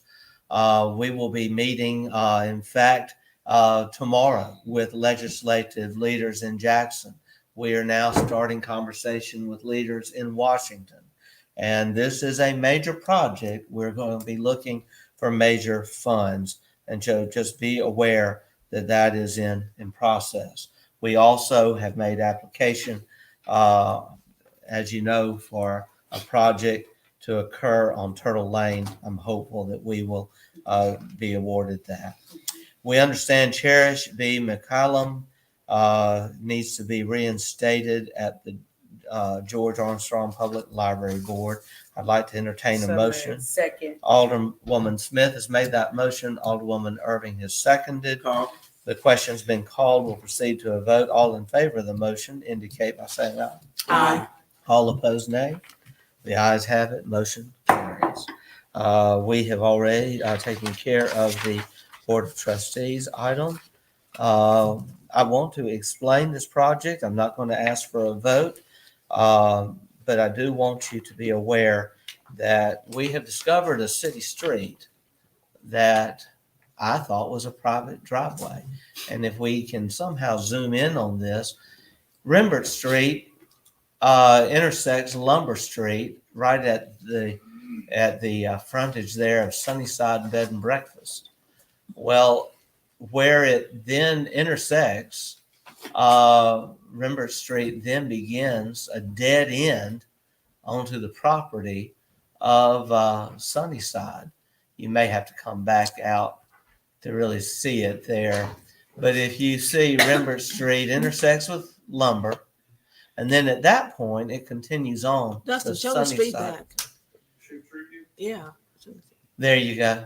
That's perfect. And so Rembert Street really is a city street that is actually serving more as a private driveway because Sunnyside has all of the property around it.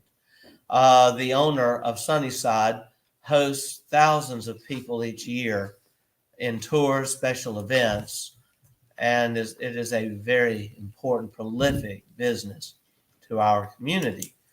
She has requested improvements be made to Rembert Street.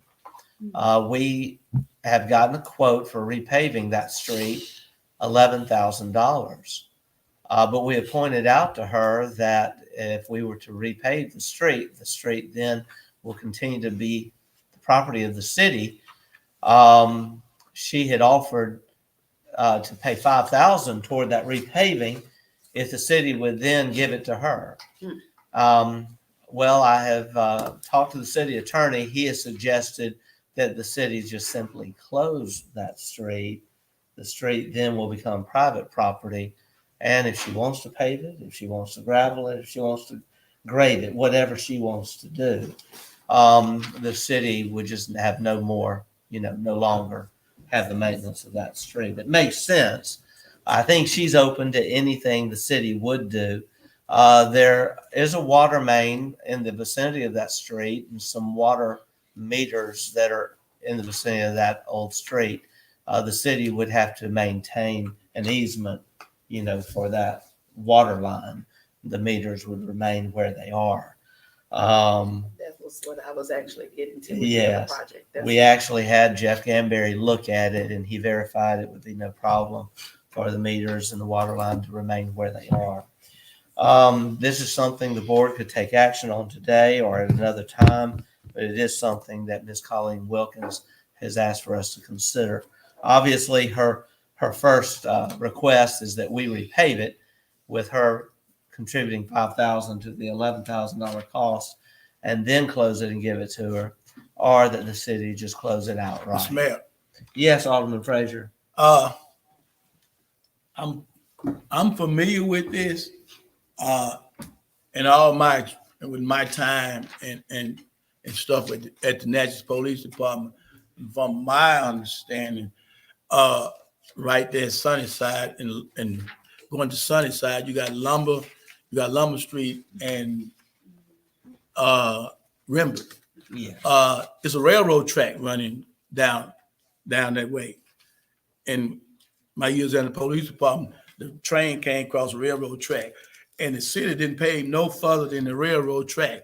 Now, Sunnyside was on the other side. The city did not go all the way into that. Yeah. That Rembert Street, I don't think Rembert Street went all the way in. Mr. Turner, I think you need to look into the legality of this. I don't think that we're going to be able to go up into Sunnyside as she requested to be paved. I don't think that's feasible because, like I say, it's a railroad track on the other side of Lumber Street right there. You go on the other side, it's a railroad track running all the way down. And from my understanding, that railroad track was owned by still owned by the railroad company. And on the other side is Sunnyside Driveway. And the city never did any kind of work on the other side of the railroad track. They stopped right there at Lumber Street, and they always paved on down Rembert and Lumber Street. So I think we need to look into that. Alderwoman Smith. Make the motion that we follow the city attorney's advice and give her that it's part of the street, and then she has responsibility for it. Is there anything we'd have to wait on for that? I would hold off on that. Okay. With all due respect to Legal the- part. Okay, Let me look into that's fine. Okay. Yes. Alderwoman Irving? I agree with Alderman Frazier, because I've had the experience with Natchez Waterworks, for example, right there at Cedarhurst, because it's in my ward. Mhm. And so I agree with him. You up to the track is what the city can do. They had a plumbing problem, okay, with the main there.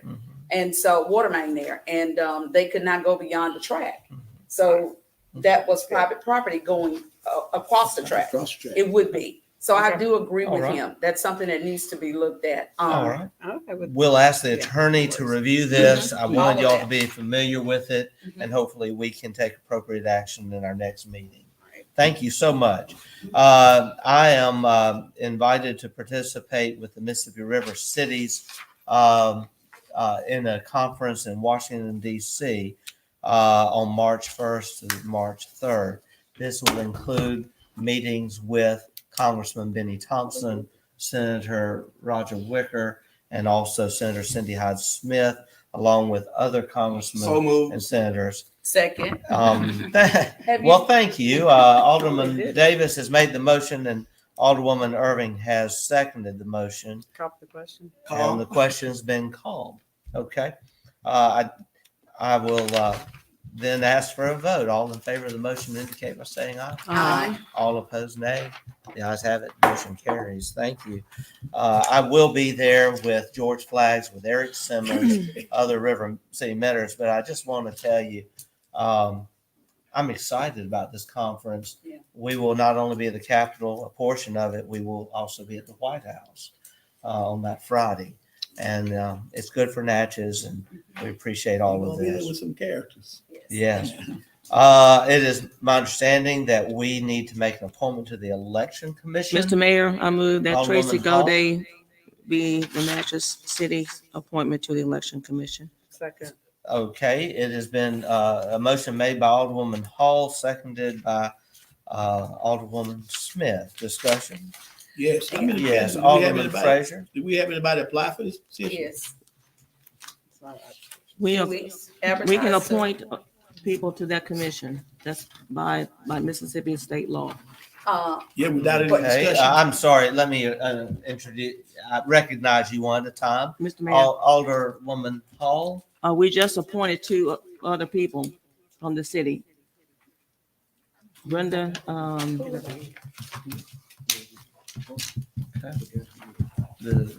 last month, we just appointed two other people All right. to the election commission. Okay.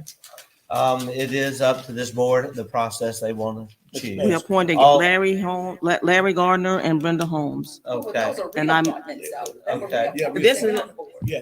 All right, Is she Alderwoman Irving, I'm recognizing Yes, you. yes, sir, and we did. That was Mr. Larry Holmes and Mrs. Brenda Holmes.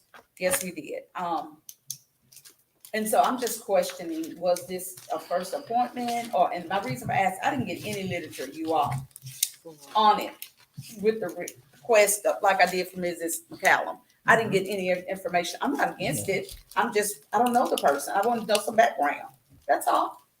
She's That's all. presently That's on the all I was election asking. commission. I'm not against anything. You don't want to put Is- your vote She's out pres- there for something. She's on there. Okay. She's already there. She's just been reinstated. She's presently on the Alderwoman election Hall. commission. But that's something that you should have shared if you're Okay. aware of that. Thank you, Mr. Mayor. Okay, I'm not out for Alderman removing Alderman anyone. Davis? What's that? Alderman Davis, did you have something? Oh, no, I didn't. Oh, Call the okay. question. Alderman Frazier? No, it's just simply saying we just should have got some, with the, I It's on know, the- it's on I your know, agenda, I know Ms. an Godet. appointment. I know, like I said, she's already on there, so she had the expertise. So, All Call for the right. question. All right, thank you. The question's been called. We will proceed to a vote. All in favor of the motion indicate by saying aye. Aye. All opposed, nay. The ayes have it, motion carries. We have already talked about dilapidated properties and the fact that I introduced Officer Grover. We're excited about the future there. And again, I will reiterate, we're asking citizens to make those requests and notifications through your alderperson. If you have any trouble identifying your alderperson, you can call the mayor's office. But also, we are going to establish an online portal where you can also make reports And Alderwomen, you can also use that and make reports online. And it will, require us to know the address and a description of what is going on, and of course, the person filing the information, your information and contact. So we're excited about the future there. We will, any questions? All right. It's a new day in Natchez. We hope to make a lot of progress this next year. Approval to declare city property surplus and enter into a listing agreement for sale of said city property. As we discussed earlier with pertaining to the VFW, and the reason that we're moving them to the park, we actually, thank you, we actually are abiding by legislation that was passed in 2015. And really, it is something that should have been done by now, but we're getting it done. We are going to list a large piece of property there adjacent to Walmart, just north of Walmart on Sergeant Prentice.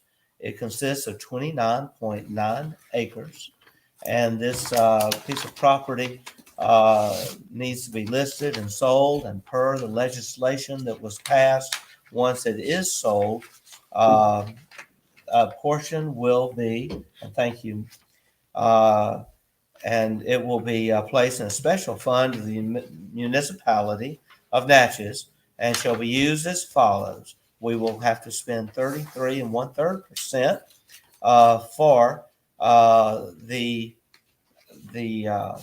let's see.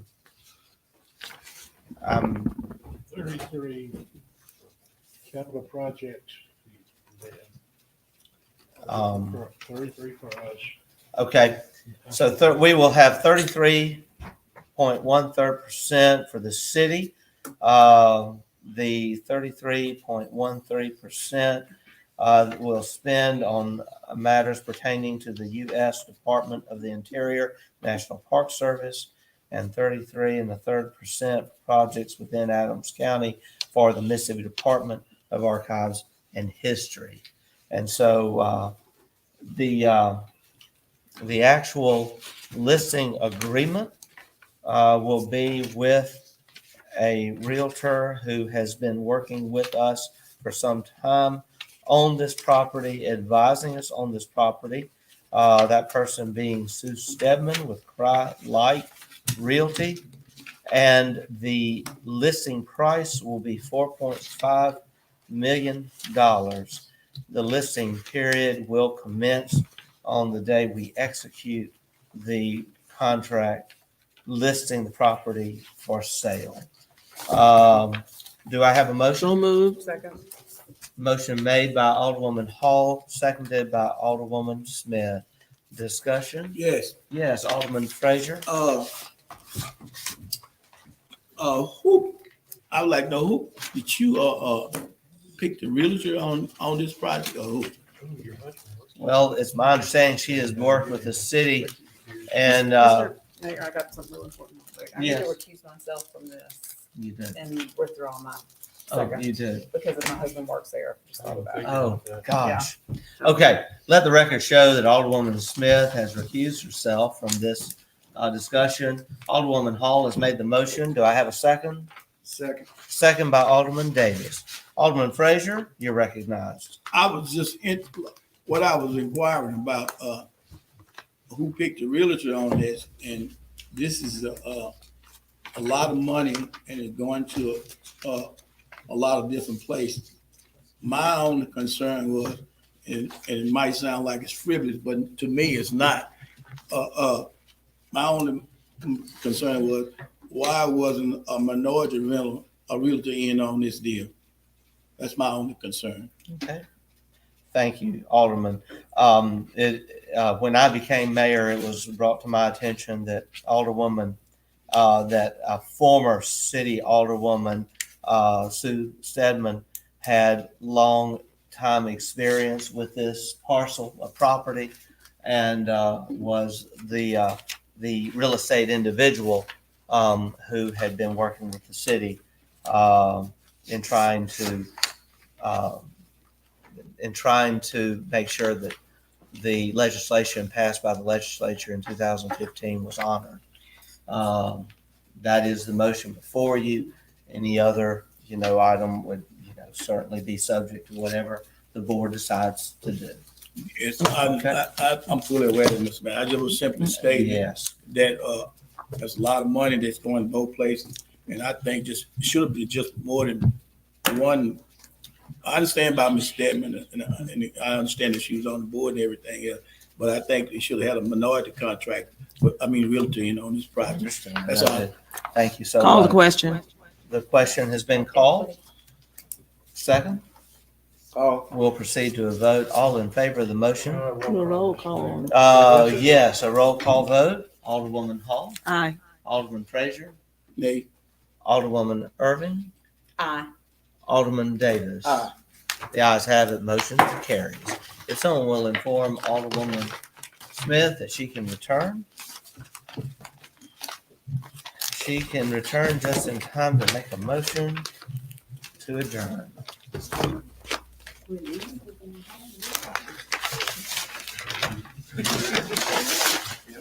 Wow, we've gotten a lot done today.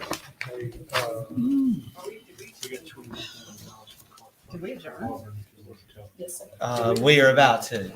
The motion did pass, and we will be listing the property. Yes, Alderwoman Smith. I neglected to say this in my report. I just want to make a request of the mayor's office to contact the Mississippi Department of Transportation on the downed light pole at the intersection on 61 North at Yes. Pedro's, Yeah. because I know have insurance on that, and it's taken more than We 6 have talked to months. them, and they are determining whether or not to replace that pole, whether it's necessary. We had hoped that they would act on that by now, so we will reach out to them to see that if they are going to either replace it or remove it, it needs to be done. And we need Yes, to yes. stem the discussion to, I've heard they might close that turn off, and that could be detrimental to some of those businesnes right there. All right, we will have Check that on that. conversation. Thank We you. will. Also, just for the record, we're also having conversation with MDOT on three other matters. One matter is the installation of signs that would make it illegal to use Jake brakes approaching the intersection of Highway 84 and Highway 61 due to noise complaints that we have gotten.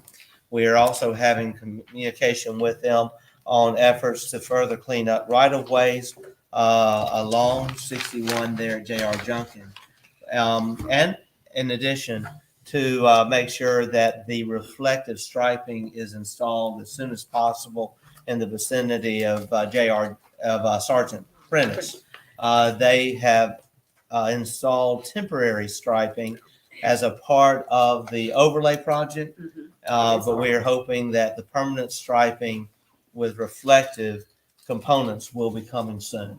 Yes, Mr. Mayor, thank you. And yes, I just want to add, she said 84, Highway 84, but also we experienced the same thing on St. Catherine Street, Mr. Mayor. And it's from Devereaux that we experienced how do you say that word, Alderwoman? Jake braking? Yeah, Jake braking. Jake braking. And you mentioned. And we shouldn't even have trucks in that area. Well, yeah, sir, you wouldn't believe what we experienced all day long. My goodness. I Well, mean, all day long. we It's a will ask our runway. police department to enforce those no truck zones. And they come all the way through St. Catherine Street, Devereaux. We did that. And we have a Jake braking order. Yeah, that was my motion. So because we we will on our Johnson. certainly look into that. I have just a couple things. The transaction is complete, and the Friends of Auburn have transmitted $24,000 in funds for the care and upkeep of Auburn from their account to the city clerk. And so I wanted y'all to know that that has taken place. Also, we are going to honor your request to adjourn in the memory of Michael Jackson. Before we do, I want to make this statement. We hold in prayer all of those in our community who have suffered loss over the last several weeks. And we are, very, very concerned for the loss that some families, our school district, the city of Natchez, our port, and others have experienced, the loss of someone in the Morgantown community, and losses also great injury to individuals in the Kingston community. So let's continue to keep all of those in prayer. I also want to make sure everyone continues to observe this history of Black History Month.